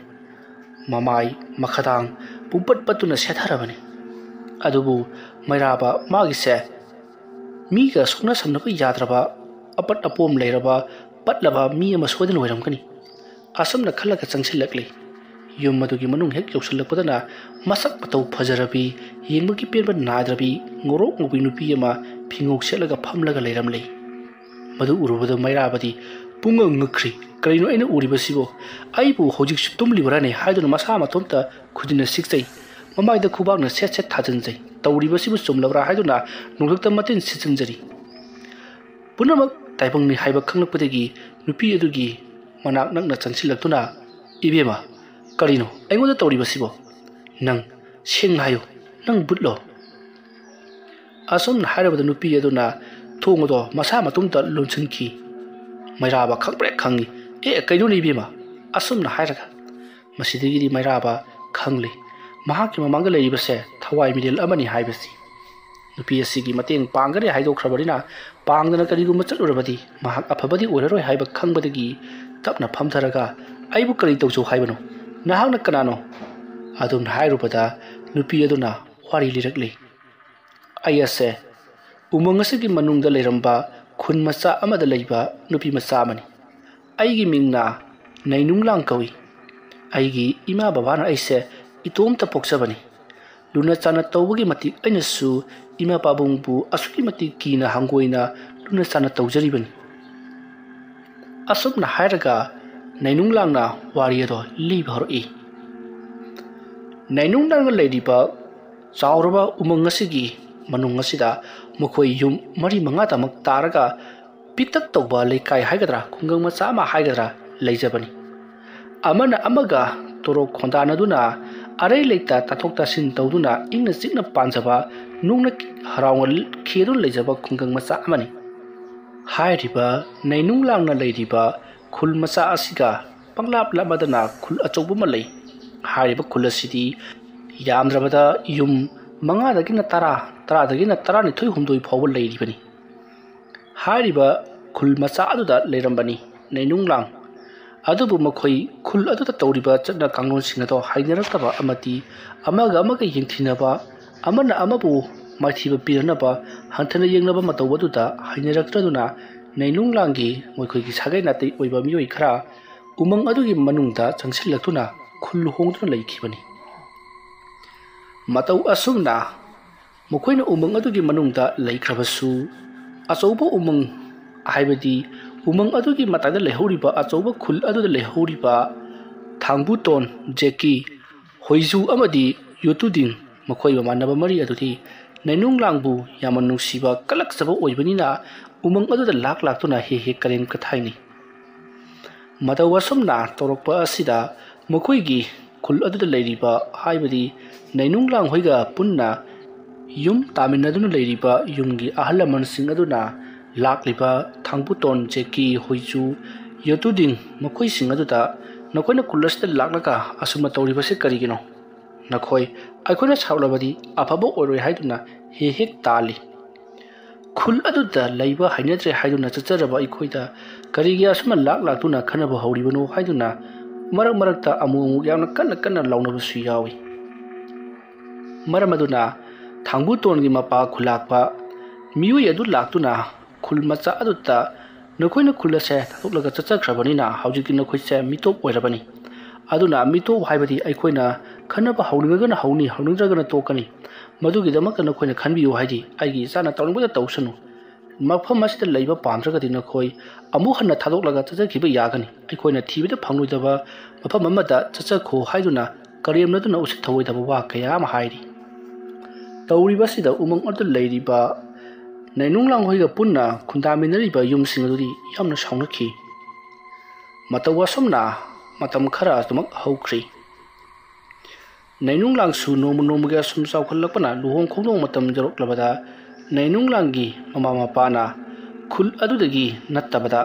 ꯑꯇꯣꯞꯄ ꯈꯔ ꯆꯥꯎꯕ ꯁꯥꯒꯩ ꯆꯥꯎꯕ ꯈꯨꯜ ꯑꯃꯒꯤ ꯅꯨꯄꯥ ꯑꯃꯒ ꯂꯨꯍꯣꯡꯅꯅꯕꯒꯤꯗꯃꯛꯇ ꯌꯥꯝꯅ ꯀꯟꯅ ꯍꯥꯏꯅ ꯁꯤꯡꯅꯈꯤ꯫ ꯅꯩꯅꯨꯡꯂꯥꯡꯅꯁꯨ ꯃꯤꯑꯣꯏ ꯑꯗꯨꯕꯨ ꯌꯥꯝꯅ ꯄꯥꯝꯖꯕ ꯍꯥꯏꯕꯗꯨ ꯑꯣꯏꯈꯤ, ꯑꯗꯨꯒ ꯅꯨꯄꯥ ꯑꯗꯨꯅꯁꯨ ꯅꯩꯅꯨꯡꯂꯥꯡꯕꯨ ꯌꯥꯝꯅ ꯄꯥꯝꯖꯈꯤ꯫ ꯍꯥꯏꯔꯤꯕ ꯄꯥꯎ ꯑꯁꯦ ꯇꯥꯕꯗꯒꯤ ꯅꯩꯅꯨꯡꯂꯥꯡꯒ ꯍꯥꯏꯅ ꯁꯤꯡꯅꯔꯤꯕ ꯂꯨꯍꯣꯡꯒꯗꯧꯔꯤꯕ ꯅꯨꯄꯥ ꯑꯗꯨꯕꯨ ꯊꯥꯡꯕꯨꯇꯣꯟ, ꯖꯦꯀꯤ, ꯍꯣꯏꯖꯨ ꯑꯃꯗꯤ ꯌꯨꯇꯨꯗꯤꯡ ꯃꯈꯣꯏ ꯃꯔꯤꯅ ꯇꯧꯗꯨꯅ ꯃꯤꯑꯣꯏ ꯈꯔ ꯅꯦꯛꯂꯒ ꯅꯨꯃꯤꯗꯥꯡ ꯑꯃꯗ ꯇꯨꯃꯤꯟꯅ ꯃꯍꯥꯛꯄꯨ ꯐꯥꯗꯨꯅ ꯄꯨꯔꯒ ꯎꯃꯪ ꯑꯃꯒꯤ ꯃꯅꯨꯡꯗ ꯍꯥꯠꯇꯣꯛꯂꯒ ꯊꯧꯔꯤ ꯌꯥꯟꯁꯤꯟꯗꯨꯅ ꯊꯅꯝꯈꯤ꯫ ꯇꯧꯔꯤꯕ ꯊꯕꯛ ꯑꯁꯤ ꯊꯥꯡꯕꯨꯇꯣꯟ ꯍꯣꯏꯒꯤ ꯀꯥꯡꯕꯨꯅ ꯇꯧꯕꯅꯤ ꯍꯥꯏꯕꯗꯣ ꯈꯪꯂꯛꯄꯗꯒꯤ ꯅꯩꯅꯨꯡꯂꯥꯡꯒ ꯍꯥꯏꯅ ꯁꯤꯡꯅꯔꯤꯕ ꯊꯥꯡꯕꯨꯇꯣꯟꯅ ꯍꯥꯠꯈ꯭ꯔꯕ ꯅꯨꯄꯥ ꯑꯗꯨꯒꯤ ꯃꯄꯥ ꯈꯨꯜꯂꯥꯛꯄ ꯃꯈꯣꯏ ꯃꯌꯥꯝꯒꯤ ꯁꯥꯒꯩ ꯑꯆꯧꯕ ꯑꯗꯨꯅ ꯂꯥꯟꯗꯥꯔꯛꯇꯨꯅ ꯍꯧꯖꯤꯛꯇꯤ ꯊꯥꯡꯕꯨꯇꯣꯟ ꯍꯣꯏꯒꯤ ꯌꯨꯝ 9-10 ꯇꯥꯔꯤꯕꯗꯣ ꯃꯩ ꯊꯥꯗꯨꯅ ꯂꯥꯟ ꯇꯧꯅꯔꯛꯂꯤ꯫ ꯑꯃꯅ ꯑꯃꯕꯨ ꯍꯥꯠꯅꯔꯛꯂꯤ꯫ ꯑꯁꯨꯝꯅ ꯇꯧꯔꯛꯄꯗꯨꯗ ꯊꯥꯡꯕꯨꯇꯣꯟ, ꯖꯦꯀꯤ, ꯍꯣꯏꯖꯨ ꯑꯃꯗꯤ ꯌꯣꯇꯨꯗꯤꯡ ꯃꯈꯣꯏ ꯃꯔꯤꯅꯁꯨ ꯅꯩꯅꯨꯡꯂꯥꯡ ꯍꯣꯏꯒꯤ ꯎꯃꯪ ꯑꯗꯨꯗ ꯆꯦꯟꯁꯤꯜꯂꯛꯂꯒ ꯃꯈꯣꯏꯁꯨ ꯂꯥꯟ ꯑꯁꯤꯗ ꯌꯥꯎꯏ ꯍꯥꯏꯖꯤꯟꯗꯨꯅ ꯃꯈꯣꯏꯒꯤ ꯌꯨꯝ ꯀꯩ ꯄꯨꯝꯅꯃꯛ ꯃꯣꯏꯅ ꯂꯣꯏꯅꯃꯛ ꯊꯥꯗꯣꯛꯈꯤ ꯑꯃꯗꯤ ꯃꯈꯣꯏꯅ ꯍꯦꯛ ꯑꯐꯪ ꯑꯐꯪꯕ ꯄꯨꯝꯅꯃꯛ ꯍꯥꯠꯈꯤ꯫ ꯇꯧꯔꯤꯕꯁꯤꯗ ꯂꯥꯟ ꯇꯧꯔꯦ ꯍꯥꯏꯕꯁꯤ ꯅꯩꯅꯨꯡꯂꯥꯡ ꯍꯣꯏꯒꯤ ꯀꯥꯡꯕꯨ ꯑꯗꯨꯗꯤ ꯀꯔꯤꯃꯠꯇ ꯈꯪꯍꯧꯗ꯭ꯔꯦ꯫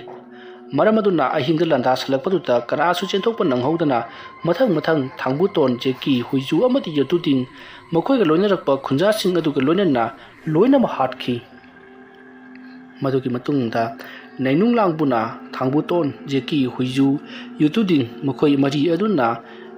ꯃꯈꯣꯏꯒꯤ ꯁꯪꯇꯞ ꯃꯆꯥ ꯑꯗꯨꯃꯛꯀꯗ ꯅꯩꯅꯨꯡꯂꯥꯡꯕꯨ ꯐꯥꯖꯤꯟꯗꯨꯅ ꯃꯈꯣꯏꯅ ꯃꯅꯤꯡ ꯇꯝꯅ ꯁꯤꯖꯤꯟꯅꯈꯤ, ꯑꯗꯨꯁꯨ ꯄꯨꯟꯁꯤꯟꯗꯨꯅ ꯊꯝꯂꯤꯕ ꯃꯃꯥ ꯃꯄꯥꯒꯤ ꯃꯃꯥꯡꯃꯛꯇꯗ꯫ ꯃꯗꯨꯒꯤ ꯃꯇꯨꯡ ꯅꯩꯅꯨꯡꯂꯥꯡꯒꯤ ꯃꯃꯥꯡꯃꯛꯇꯗ ꯅꯩꯅꯨꯡꯂꯥꯡꯒꯤ ꯃꯃꯥꯒ ꯃꯄꯥꯒꯗꯣ ꯊꯥꯡꯕꯨꯇꯣꯟꯒꯤ ꯀꯥꯡꯕꯨꯅ ꯃꯉꯛ ꯀꯛꯇꯨꯅ ꯍꯥꯠꯈꯤ꯫ ꯃꯗꯨ ꯎꯕꯗ ꯅꯩꯅꯨꯡꯂꯥꯡ ꯌꯥꯝꯅ ꯁꯥꯎꯅ "ꯅꯈꯣꯏꯅ ꯑꯩꯈꯣꯏꯕꯨ ꯍꯥꯠꯂꯕꯁꯨ ꯑꯩꯅ ꯅꯈꯣꯏꯒꯤ ꯅꯊꯛꯇ ꯁꯣꯏꯗꯅꯃꯛꯀꯤ ꯂꯃꯟ ꯈꯨꯝꯃꯛꯀꯅꯤ" ꯍꯥꯏꯗꯨꯅ ꯅꯩꯅꯨꯡꯂꯥꯡꯅ ꯌꯥꯝꯅ ꯀꯟꯅ ꯁꯥꯎꯅ ꯋꯥꯁꯛꯂꯤ꯫ ꯅꯩꯅꯨꯡꯂꯥꯡꯒꯤ ꯋꯥꯁꯛ ꯑꯗꯨ ꯇꯥꯕꯗ ꯊꯥꯡꯕꯨꯇꯣꯟꯒꯤ ꯀꯥꯡꯕꯨꯅ ꯑꯃꯗꯤ ꯊꯥꯡꯕꯨꯇꯣꯟꯅ ꯅꯩꯅꯨꯡꯂꯥꯡꯕꯨ ꯎꯁꯤꯠ ꯊꯑꯣꯏꯗꯅ "ꯅꯪꯅ ꯉꯝꯂꯕꯗꯤ ꯑꯩꯈꯣꯏꯗ ꯂꯃꯟ ꯈꯨꯝꯃꯣꯅꯦ" ꯍꯥꯏꯗꯨꯅ ꯑꯍꯤꯡ ꯑꯗꯨꯗ ꯃꯍꯥꯛꯄꯨ ꯁꯥꯟꯅꯗꯨꯅ ꯀꯌꯥꯔꯛ ꯍꯟꯅ ꯑꯋꯥꯕ ꯄꯤꯈꯤ꯫ ꯃꯃꯩꯊꯪꯗ ꯅꯩꯅꯨꯡꯂꯥꯡꯕꯨ ꯃꯈꯣꯏꯅ ꯐꯨꯕ ꯌꯥꯕ ꯐꯨꯈꯤ꯫ ꯅꯩꯅꯨꯡꯂꯥꯡ ꯃꯈꯣꯡꯁꯨ ꯇꯦꯛꯂꯤ, ꯃꯈꯨꯠꯁꯨ ꯇꯦꯛꯂꯤ꯫ ꯐꯨꯕ ꯍꯦꯟꯃꯟꯕꯗꯒꯤ ꯃꯁꯥ ꯆꯣꯛꯊꯗꯨꯅ ꯂꯩꯃꯥꯏꯗ ꯑꯁꯤꯕꯒꯨꯝ ꯇꯥꯗꯨꯅ ꯂꯩꯔꯤ꯫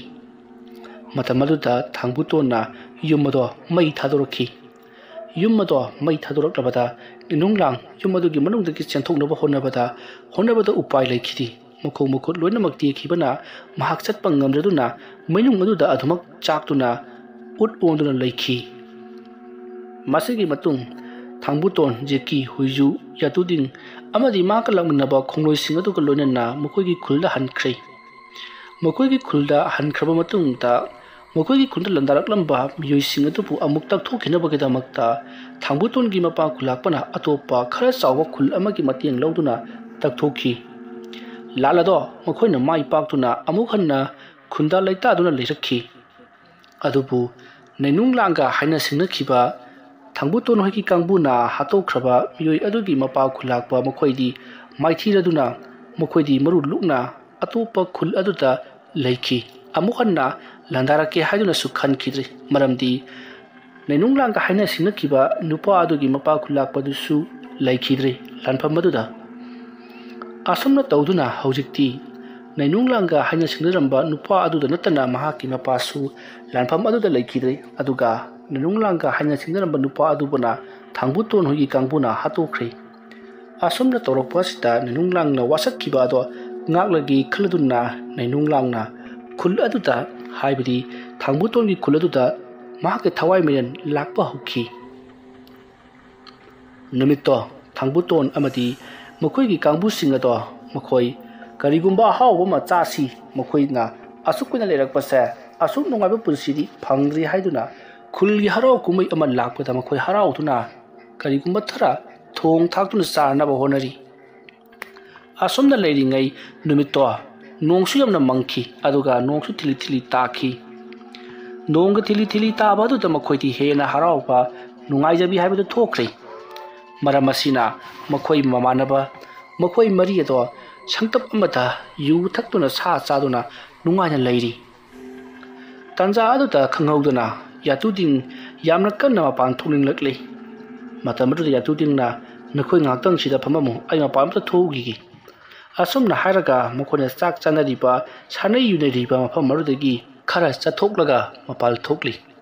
ꯅꯣꯡꯁꯨ ꯊꯤꯂꯤ ꯊꯤꯂꯤ ꯇꯥꯔꯤꯕꯅꯤ ꯁꯪꯇꯞ ꯑꯗꯨꯒꯤ ꯃꯄꯥꯟꯗ ꯅꯣꯡ ꯑꯆꯣꯠꯇꯕ ꯖꯒꯥ ꯑꯃꯗ ꯃꯄꯥꯟ ꯊꯣꯛꯇꯨꯅ ꯂꯩꯔꯤꯉꯩ ꯃꯍꯥꯛꯀꯤ ꯃꯇꯨꯡꯂꯣꯝꯗ ꯅꯨꯄꯤ ꯑꯃꯅ ꯌꯥꯇꯨꯗꯤꯡ ꯌꯥꯇꯨꯗꯤꯡ ꯅꯪ ꯁꯤꯗ ꯀꯩꯗꯧꯔꯤꯅꯣ ꯑꯗꯨꯝꯅ ꯍꯥꯏꯔꯛꯄꯗ ꯌꯥꯇꯨꯗꯤꯡꯅ ꯅꯨꯄꯤꯒꯤ ꯈꯣꯟꯖꯦꯜꯅꯤꯅꯦ ꯀꯗꯥꯏꯗꯒꯤꯅꯣꯅꯦ ꯑꯁꯨꯝꯅ ꯃꯥꯏ ꯂꯩꯊꯣꯔꯛꯄꯗ ꯃꯁꯛ ꯃꯇꯧ ꯐꯖꯔꯕꯤ ꯆꯨꯝ ꯐꯤꯔꯥꯟ ꯇꯥꯔꯕꯤ ꯃꯁꯝꯅ ꯖꯨꯝ ꯖꯨꯝ ꯁꯥꯡꯕ ꯑꯃꯨꯕ ꯑꯃꯗꯤ ꯑꯉꯧꯕ ꯐꯤꯅ ꯃꯔꯥꯡ ꯃꯔꯥꯡ ꯂꯥꯡꯅ ꯁꯦꯠꯄ ꯌꯥꯝꯅ ꯐꯖꯔꯕꯤ ꯆꯤꯡ ꯂꯦꯝꯂꯕꯤ ꯅꯨꯄꯤ ꯑꯃ ꯃꯃꯥꯏꯗ ꯂꯩꯁꯤꯜꯂꯛꯇꯅ ꯃꯈꯣꯏꯅ ꯂꯩꯔꯤꯕ ꯁꯪꯇꯞ ꯑꯗꯨꯗꯒꯤ ꯈꯔ ꯆꯠꯊꯣꯛꯂꯒ ꯂꯩꯔꯤꯕ ꯆꯥꯎꯔꯕ ꯃꯅꯥ ꯄꯣꯡꯕ ꯎ ꯑꯗꯨꯒꯤ ꯃꯈꯥꯗ ꯂꯦꯞꯂꯒ ꯂꯩꯔꯤꯕꯗꯣ ꯌꯨꯇꯨꯗꯤꯡꯅ ꯎꯔꯤ ꯃꯁꯤꯗꯒꯤ ꯌꯨꯇꯨꯗꯤꯡꯅ ꯅꯪꯗꯤ ꯀꯅꯥꯅꯣꯅꯦ ꯑꯩꯉꯣꯟꯗ ꯀꯔꯤꯒꯤ ꯀꯧꯕꯅꯣ ꯑꯁꯨꯝꯅ ꯍꯥꯏꯔꯒ ꯇꯞꯅ ꯇꯞꯅ ꯆꯪꯁꯤꯜꯂꯤ ꯃꯇꯝ ꯑꯗꯨꯗ ꯅꯨꯄꯤ ꯑꯗꯨꯅ ꯅꯪ ꯑꯩꯕꯨ ꯈꯪꯗꯕ꯭ꯔꯣ ꯑꯩꯒꯤ ꯈꯣꯟꯖꯦꯜꯁꯤ ꯀꯔꯤꯒꯤ ꯀꯥꯎꯕ꯭ꯔꯣ ꯑꯗꯨꯝꯅ ꯍꯥꯏꯔꯛꯄꯗ ꯌꯨꯇꯨꯗꯤꯡ ꯀꯔꯤꯅꯣꯅꯦ ꯑꯩꯕꯨ ꯃꯥꯒꯤ ꯈꯣꯟꯖꯦꯜꯁꯤ ꯀꯔꯝꯅ ꯈꯪꯒꯗ꯭ꯔꯥ ꯑꯁꯨꯝꯅ ꯍꯥꯏꯔꯒ ꯆꯪꯁꯤꯟꯕꯗꯤ ꯂꯦꯞꯇꯤ ꯌꯨꯇꯨꯗꯤꯡꯅ ꯑꯗꯣ ꯅꯪꯅ ꯑꯩꯕꯨ ꯀꯧꯕ ꯀꯔꯤꯒꯤ ꯑꯣꯏꯕ꯭ꯔꯣ ꯑꯁꯨꯝꯅ ꯍꯪꯂꯨꯕꯗ ꯃꯥꯒꯤ ꯃꯃꯥꯡꯗ ꯂꯦꯞꯂꯤꯕ ꯎ ꯑꯗꯨꯒꯤ ꯃꯈꯥꯗ ꯂꯦꯞꯂꯒ ꯂꯩꯔꯝꯂꯤꯕ ꯁꯛꯇꯝ ꯑꯗꯣ ꯃꯃꯥꯏ ꯐꯠ ꯂꯩꯁꯤꯜꯂꯛꯂꯤ ꯅꯪ ꯑꯩꯕꯨ ꯈꯪꯗꯕ꯭ꯔꯣ ꯍꯥꯏꯗꯨꯅ ꯃꯁꯤꯗꯒꯤ ꯌꯨꯇꯨꯗꯤꯡ ꯌꯥꯝꯅ ꯀꯟꯅ ꯂꯥꯎꯈꯤ ꯃꯗꯣ ꯅꯩꯅꯨꯡꯂꯥꯡꯒꯤ ꯃꯃꯥꯏ ꯃꯤꯠꯄꯨꯡ ꯄꯠ ꯄꯠꯊꯔꯕ ꯃꯁꯥ ꯑꯃ ꯑꯣꯏꯗꯨꯅ ꯂꯩꯔꯝꯂꯤ ꯌꯨꯇꯨꯗꯤꯡꯅ ꯀꯟꯅ ꯍꯦꯛ ꯂꯥꯎꯈꯤꯕꯒ ꯁꯣꯝꯗ ꯊꯥꯡꯕꯨꯇꯣꯟ ꯖꯦꯀꯤ ꯑꯃꯗꯤ ꯍꯨꯏꯖꯨ ꯃꯈꯣꯏ ꯑꯍꯨꯝꯁꯨ ꯀꯔꯤꯅꯣ ꯌꯨꯇꯨꯗꯤꯡꯅ ꯃꯄꯥꯟ ꯊꯣꯛꯀꯅꯤ ꯍꯥꯏꯔꯒ ꯊꯣꯛꯈ꯭ꯔꯒ ꯀꯟꯅ ꯂꯥꯎꯔꯤꯕꯁꯤ ꯀꯔꯤꯒꯤꯅꯣ ꯇꯨꯁꯜꯂꯕ ꯖꯥꯠꯂꯥ ꯍꯥꯏꯗꯨꯅ ꯃꯈꯣꯏꯁꯨ ꯃꯄꯥꯟꯗ ꯍꯥꯏꯔꯪ ꯍꯥꯏꯔꯪ ꯊꯣꯛꯂꯛꯏ ꯃꯇꯝ ꯑꯗꯨꯗ ꯃꯈꯣꯏꯅ ꯊꯣꯛꯂꯛꯄꯗ ꯀꯅꯥꯁꯨ ꯂꯩꯕꯗꯤ ꯎꯗꯦ ꯃꯈꯣꯏꯅ ꯌꯨꯇꯨꯗꯤꯡꯕꯨ ꯀꯟꯅ ꯀꯟꯅ ꯀꯧꯔꯤ ꯇꯥꯃꯜꯂꯛꯇꯕꯗꯨꯗ ꯏꯃꯨꯡꯗ ꯂꯩꯍꯧꯔꯤꯕ ꯃꯩ ꯑꯗꯨ ꯄꯥꯏꯗꯨꯅ ꯃꯄꯥꯟꯗ ꯊꯣꯛꯂꯛꯇꯨꯅ ꯀꯥꯞꯇꯨꯅ ꯌꯦꯡꯂꯛꯄꯗꯗꯤ ꯃꯈꯣꯏ ꯑꯍꯨꯝꯃꯛ ꯉꯛꯄꯅ ꯂꯣꯏꯈ꯭ꯔꯤ ꯀꯤꯕꯅꯁꯨ ꯂꯣꯏꯈ꯭ꯔꯤ ꯃꯔꯝꯗꯤ ꯌꯨꯇꯨꯗꯤꯡ ꯃꯁꯥꯗꯣ ꯁꯦꯒꯥꯏꯔꯒ ꯊꯕꯥꯛꯀꯗꯣ ꯂꯣꯏꯅꯃꯛ ꯁꯦꯒꯥꯏꯔꯤ ꯈꯗꯥꯡ ꯑꯗꯨꯁꯨ ꯁꯦꯒꯥꯏꯔꯤ ꯃꯤꯠꯇꯨꯁꯨ ꯀꯣꯊꯣꯛꯂꯤ ꯃꯔꯨꯗ ꯅꯠꯇꯅ ꯃꯈꯣꯡ ꯑꯗꯨꯁꯨ ꯂꯣꯏꯅꯃꯛ ꯊꯨꯗꯦꯛꯂꯒ ꯁꯔꯨ ꯀꯥꯞꯊꯣꯛꯂꯒ ꯊꯔꯥꯛ ꯊꯔꯥꯛ ꯏꯍꯤꯡ ꯅꯥꯍꯤꯡꯁꯥꯅ ꯇꯞ ꯇꯞ ꯂꯩꯃꯥꯏꯗ ꯇꯥꯔꯒ ꯋꯥꯡꯂꯕ ꯎ ꯑꯃꯒꯤ ꯃꯁꯥꯗ ꯎꯔꯤ ꯋꯥꯔꯤꯅ ꯃꯕꯨꯛꯇꯒꯤꯅ ꯃꯅꯪꯒꯟ ꯐꯥꯎꯗꯨꯅ ꯂꯦꯡꯂꯒ ꯎ ꯑꯃꯗ ꯂꯧꯁꯤꯟꯗꯨꯅ ꯌꯥꯜꯂꯒ ꯂꯩꯔꯝꯂꯦ ꯐꯤꯕꯝ ꯊꯤꯅ ꯁꯣꯛꯂꯒ ꯁꯦꯒꯥꯏꯔꯒ ꯍꯥꯠꯄꯒꯤ ꯃꯥꯜꯂꯕ ꯃꯑꯣꯡ ꯑꯗꯨ ꯎꯔꯨꯕꯗ ꯃꯈꯣꯏ ꯑꯍꯨꯝ ꯅꯤꯁꯥꯒ ꯂꯣꯏꯅꯃꯛ ꯍꯟꯈ꯭ꯔꯦ ꯈꯨꯜꯒꯤ ꯃꯤꯌꯥꯝ ꯇꯥꯟꯅꯅꯕ ꯌꯦꯇꯨꯗꯤꯡ ꯁꯤꯔꯝꯂꯦ ꯍꯥꯏꯗꯨꯅ ꯋꯥ ꯋꯥ ꯂꯥꯎꯈꯤ ꯈꯨꯗꯛ ꯑꯗꯨꯗ ꯈꯨꯜꯒꯤ ꯈꯨꯟꯖꯥ ꯃꯌꯥꯝ ꯌꯧꯁꯤꯜꯂꯛꯇꯨꯅ ꯁꯤꯔꯝꯂꯤꯕ ꯃꯤꯁꯤ ꯑꯗꯣ ꯌꯦꯡꯁꯤꯜꯂꯔꯤ ꯃꯇꯝ ꯑꯗꯨꯗ ꯊꯥꯡꯕꯨꯇꯣꯟꯒꯤ ꯃꯄꯥꯅ ꯁꯤꯔꯝꯂꯤꯕ ꯃꯤꯑꯣꯏ ꯑꯗꯣ ꯃꯈꯥꯗ ꯊꯥꯡꯗꯔꯛꯅꯕꯒꯤꯗꯃꯛꯇ ꯍꯥꯏꯔꯤ ꯃꯇꯧ ꯑꯁꯨꯝꯅ ꯃꯈꯣꯏ ꯈꯔ ꯇꯧꯗꯨꯅ ꯑꯁꯤꯕ ꯍꯛꯆꯥꯡ ꯑꯗꯣ ꯃꯈꯥꯗ ꯊꯥꯗꯔꯛꯂꯤ ꯇꯧꯔꯝꯂꯤꯕ ꯑꯁꯦ ꯀꯝꯗꯧꯅ ꯊꯣꯛꯂꯤꯕꯅꯣ ꯍꯥꯏꯗꯨꯅ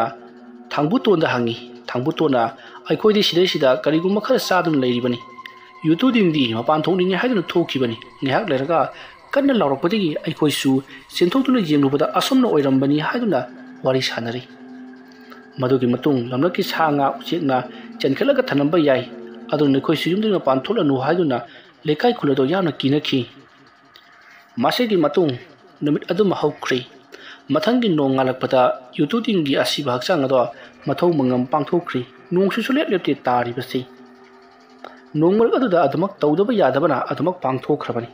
ꯌꯥꯝꯅ ꯋꯥꯅ ꯀꯣꯝꯒꯗꯣ ꯇꯧꯈꯤꯕꯅꯤ ꯁꯥꯇꯤꯟ ꯈꯜꯂꯒ ꯑꯁꯨꯝꯅ ꯇꯧꯗꯨꯅ ꯃꯇꯝ ꯑꯗꯨ ꯍꯧꯈ꯭ꯔꯕꯗ ꯅꯨꯃꯤꯗꯥꯡ ꯋꯥꯏꯔꯝꯒꯤ ꯃꯇꯝ ꯑꯣꯏꯁꯤꯜꯂꯛꯂꯤ ꯊꯥꯡꯕꯨꯇꯣꯟ ꯖꯦꯀꯤ ꯑꯃꯗꯤ ꯍꯨꯏꯖꯨ ꯃꯈꯣꯏ ꯑꯍꯨꯝꯗꯣ ꯈꯔ ꯆꯤꯡꯅꯔꯞ ꯇꯧꯅ ꯇꯧꯔꯝꯂꯤꯕ ꯑꯁꯦ ꯀꯅꯥꯒꯨꯝꯕ ꯑꯃꯒꯤ ꯊꯋꯥꯏ ꯃꯤꯔꯦꯜꯅ ꯇꯧꯔꯝꯂꯤꯕ ꯖꯥꯠꯂꯥ ꯍꯥꯏꯗꯨꯅ ꯊꯥꯡꯕꯨꯇꯣꯟꯅ ꯍꯪꯉꯤ ꯃꯇꯝ ꯑꯗꯨꯗ ꯖꯦꯀꯤꯅꯁꯨ ꯍꯟꯗꯛꯁꯤ ꯃꯪ ꯍꯥ ꯀꯌꯥ ꯅꯨꯡꯉꯥꯏꯇꯦ ꯑꯩꯈꯣꯏꯅ ꯍꯥꯠꯈ꯭ꯔꯕ ꯅꯩꯅꯨꯡꯂꯥꯡꯒꯤ ꯃꯩꯅꯪ ꯕꯔꯪ ꯕꯔꯪ ꯆꯥꯛꯂꯕ ꯃꯁꯥ ꯑꯗꯨꯅ ꯑꯩꯕꯨ ꯇꯤꯇꯤꯠ ꯀꯣꯟꯁꯤꯜꯂꯝꯃꯤ ꯅꯪꯅ ꯑꯩꯒꯤ ꯍꯛꯆꯥꯡꯁꯦ ꯌꯥꯝꯅ ꯄꯥꯝꯈꯤꯕꯗꯥꯏ ꯍꯥꯏꯗꯨꯅ ꯃꯇꯝ ꯑꯗꯨꯗ ꯑꯩꯁꯨ ꯃꯥꯁꯨ ꯄꯨꯟꯅ ꯃꯩꯅ ꯆꯥꯛꯃꯤꯟꯅꯈꯤ ꯃꯩꯒꯤ ꯃꯩꯁꯥ ꯑꯗꯨꯅ ꯈꯥꯡꯕ ꯉꯝꯗꯨꯅ ꯑꯩ ꯀꯟꯅ ꯍꯦꯛ ꯂꯥꯎꯕꯗ ꯑꯃꯨꯛ ꯃꯤꯀꯞ ꯊꯣꯛꯂꯛꯏ ꯍꯥꯏꯗꯨꯅ ꯖꯦꯀꯤꯅ ꯇꯝꯃꯤ ꯋꯥꯐꯝ ꯄꯨꯝꯅꯃꯛ ꯇꯥꯔꯕꯗ ꯍꯨꯏꯖꯨꯁꯨ ꯑꯩꯁꯨ ꯑꯩꯒꯤ ꯃꯪꯗ ꯑꯗꯨꯝꯅ ꯍꯦꯛ ꯇꯧꯕꯤ ꯍꯥꯏꯗꯨꯅ ꯇꯝꯃꯤ ꯃꯇꯝ ꯑꯗꯨꯗ ꯊꯥꯡꯕꯨꯇꯣꯟꯅ ꯑꯗꯨ ꯑꯣꯏꯕ ꯇꯥꯔꯒꯗꯤ ꯅꯩꯅꯨꯡꯂꯥꯡꯒꯤ ꯊꯋꯥꯏ ꯃꯤꯔꯦꯜꯅꯀꯣ ꯑꯩꯈꯣꯏꯕꯨ ꯀꯣꯏꯁꯦꯟ ꯁꯦꯟꯅꯗꯨꯅ ꯍꯥꯠꯀꯗꯕꯒꯤ ꯇꯧꯕ ꯃꯥꯜꯂꯦꯅꯦ ꯑꯗꯨ ꯑꯣꯏꯕ ꯇꯥꯔꯒꯗꯤ ꯑꯩꯈꯣꯏ ꯀꯔꯤ ꯇꯧꯁꯤꯔꯥ ꯑꯗꯨꯝꯅ ꯍꯥꯏꯔꯛꯄꯗ ꯍꯨꯏꯖꯨꯅ ꯑꯩꯈꯣꯏꯗꯤꯀꯣ ꯑꯃꯥꯏꯕꯤ ꯇꯥꯟꯅꯔꯒ ꯀꯔꯤ ꯇꯧꯒꯗꯒꯦ ꯍꯥꯏꯕꯗꯣ ꯍꯪꯄꯤꯕꯅ ꯐꯒꯅꯤ ꯑꯩꯈꯣꯏ ꯑꯁꯨꯝ ꯇꯧꯔꯗꯤꯀꯣ ꯑꯩꯈꯣꯏ ꯁꯣꯏꯗꯅ ꯌꯨꯇꯨꯗꯤꯡꯅ ꯁꯤꯕꯒꯨꯝ ꯁꯤꯒꯗꯧꯕꯅꯤ ꯑꯗꯨꯝꯅ ꯍꯥꯏꯔꯛꯄꯗ ꯖꯦꯀꯤꯅ ꯃꯈꯣꯏꯒꯤ ꯈꯨꯜ ꯑꯁꯤꯗꯒꯤ ꯈꯔ ꯆꯠꯂꯒ ꯑꯃꯥꯏꯕ ꯑꯍꯩꯕ ꯑꯃ ꯂꯩꯔꯤ ꯃꯗꯨꯒꯤ ꯃꯅꯥꯛꯇ ꯆꯠꯂꯒ ꯑꯩꯈꯣꯏꯕꯨ ꯑꯃꯨꯛꯇꯪ ꯀꯟꯕꯤꯅꯕ ꯍꯥꯏꯅꯔꯨꯁꯤ ꯍꯥꯏꯔꯤ ꯃꯇꯝ ꯑꯗꯨꯗ ꯊꯥꯡꯕꯨꯇꯣꯟꯅ ꯐꯔꯦ ꯑꯗꯨꯗꯤ ꯍꯌꯦꯡ ꯅꯣꯡ ꯍꯦꯛ ꯉꯥꯟꯕꯒ ꯆꯠꯂꯁꯤ ꯍꯥꯏꯅꯗꯨꯅ ꯂꯩꯔꯤꯉꯩ ꯈꯪꯍꯧꯗꯅ ꯑꯉꯛꯄ ꯄꯥꯎ ꯑꯃ ꯇꯥꯔꯤ ꯊꯥꯡꯕꯨꯇꯣꯟꯕꯨ ꯃꯤꯑꯣꯏ ꯈꯔꯅ ꯀꯧꯕ ꯂꯥꯛꯂꯤ ꯊꯥꯡꯕꯨꯇꯣꯟꯅ ꯀꯔꯤꯒꯤ ꯑꯩꯕꯨ ꯀꯧꯕꯅꯣ ꯍꯥꯏꯗꯨꯅ ꯍꯪꯂꯨꯕꯗ ꯊꯥꯡꯕꯨꯇꯣꯟꯒꯤ ꯃꯄꯥ ꯑꯗꯣ ꯃꯊꯣꯡ ꯃꯔꯝ ꯈꯪꯗꯅ ꯃꯁꯥ ꯃꯇꯣꯝꯇ ꯀꯣꯏꯂꯥꯎ ꯂꯥꯎꯖꯔꯒ ꯃꯁꯥ ꯃꯇꯣꯝꯇ ꯊꯥꯎ ꯍꯩꯖꯤꯟꯖꯗꯨꯅ ꯃꯩ ꯊꯥꯗꯨꯅ ꯁꯤꯖꯈ꯭ꯔꯦ ꯍꯥꯏꯗꯨꯅ ꯇꯝꯂꯤ ꯋꯥꯐꯝ ꯑꯗꯨ ꯇꯥꯕꯗ ꯃꯈꯣꯏ ꯃꯃꯥꯟꯅꯕ ꯖꯦꯀꯤ ꯑꯃꯗꯤ ꯍꯨꯏꯖꯨ ꯑꯗꯨꯒ ꯊꯥꯡꯕꯨꯇꯣꯟ ꯃꯈꯣꯏꯁꯨ ꯀꯤꯕꯅ ꯂꯣꯏꯔꯤ ꯑꯁꯨꯝꯅ ꯇꯧꯗꯨꯅ ꯊꯥꯡꯕꯨꯇꯣꯟꯒꯤ ꯃꯄꯥ ꯑꯗꯨꯁꯨ ꯃꯩꯅ ꯃꯁꯥ ꯃꯇꯣꯝꯇ ꯆꯥꯛꯊꯦꯠꯆꯗꯨꯅ ꯊꯥꯖꯗꯨꯅ ꯑꯔꯣꯏꯕ ꯄꯨꯟꯁꯤ ꯑꯣꯏꯈꯤ ꯃꯊꯪꯒꯤ ꯅꯣꯡ ꯉꯥꯜꯂꯛꯂꯤ ꯊꯥꯡꯕꯨꯇꯣꯟ ꯃꯄꯥꯒꯤ ꯊꯧꯔꯝ ꯄꯥꯡꯊꯣꯛꯄ ꯂꯣꯏꯔꯝꯂꯕ ꯃꯇꯨꯡ ꯅꯨꯡꯊꯤꯜꯒꯤ ꯃꯇꯝꯗ ꯖꯦꯀꯤ ꯑꯃꯗꯤ ꯍꯨꯏꯖꯨ ꯃꯈꯣꯏ ꯑꯅꯤ ꯍꯧꯗꯨꯅ ꯑꯃꯥꯏꯕ ꯑꯃ ꯂꯩ ꯍꯥꯏꯔꯤꯕ ꯑꯗꯨꯒꯤ ꯃꯅꯥꯛꯇ ꯂꯥꯛꯈꯤ ꯃꯇꯝ ꯑꯗꯨꯗ ꯑꯃꯥꯏꯕꯗ ꯎꯅꯔꯗꯨꯅ ꯑꯃꯥꯏꯕ ꯑꯗꯨꯅ ꯀꯔꯤꯔꯣꯏ ꯅꯈꯣꯏꯅ ꯍꯥꯏꯔꯤꯕꯁꯤꯕꯣ ꯅꯈꯣꯏꯗꯤ ꯀꯔꯤ ꯇꯧꯕꯒꯤꯗꯃꯛꯇ ꯅꯨꯄꯤ ꯑꯃꯕꯨ ꯑꯗꯨꯛ ꯇꯝꯊꯤꯅ ꯑꯣꯠꯂꯒ ꯍꯥꯠꯂꯤꯕꯅꯣ ꯑꯗꯨ ꯑꯣꯏꯕ ꯇꯥꯔꯕꯗꯤ ꯅꯈꯣꯏꯗ ꯑꯃꯨꯛ ꯍꯟꯅ ꯍꯟꯖꯤꯜꯂꯛꯄ ꯇꯥꯕꯅꯤ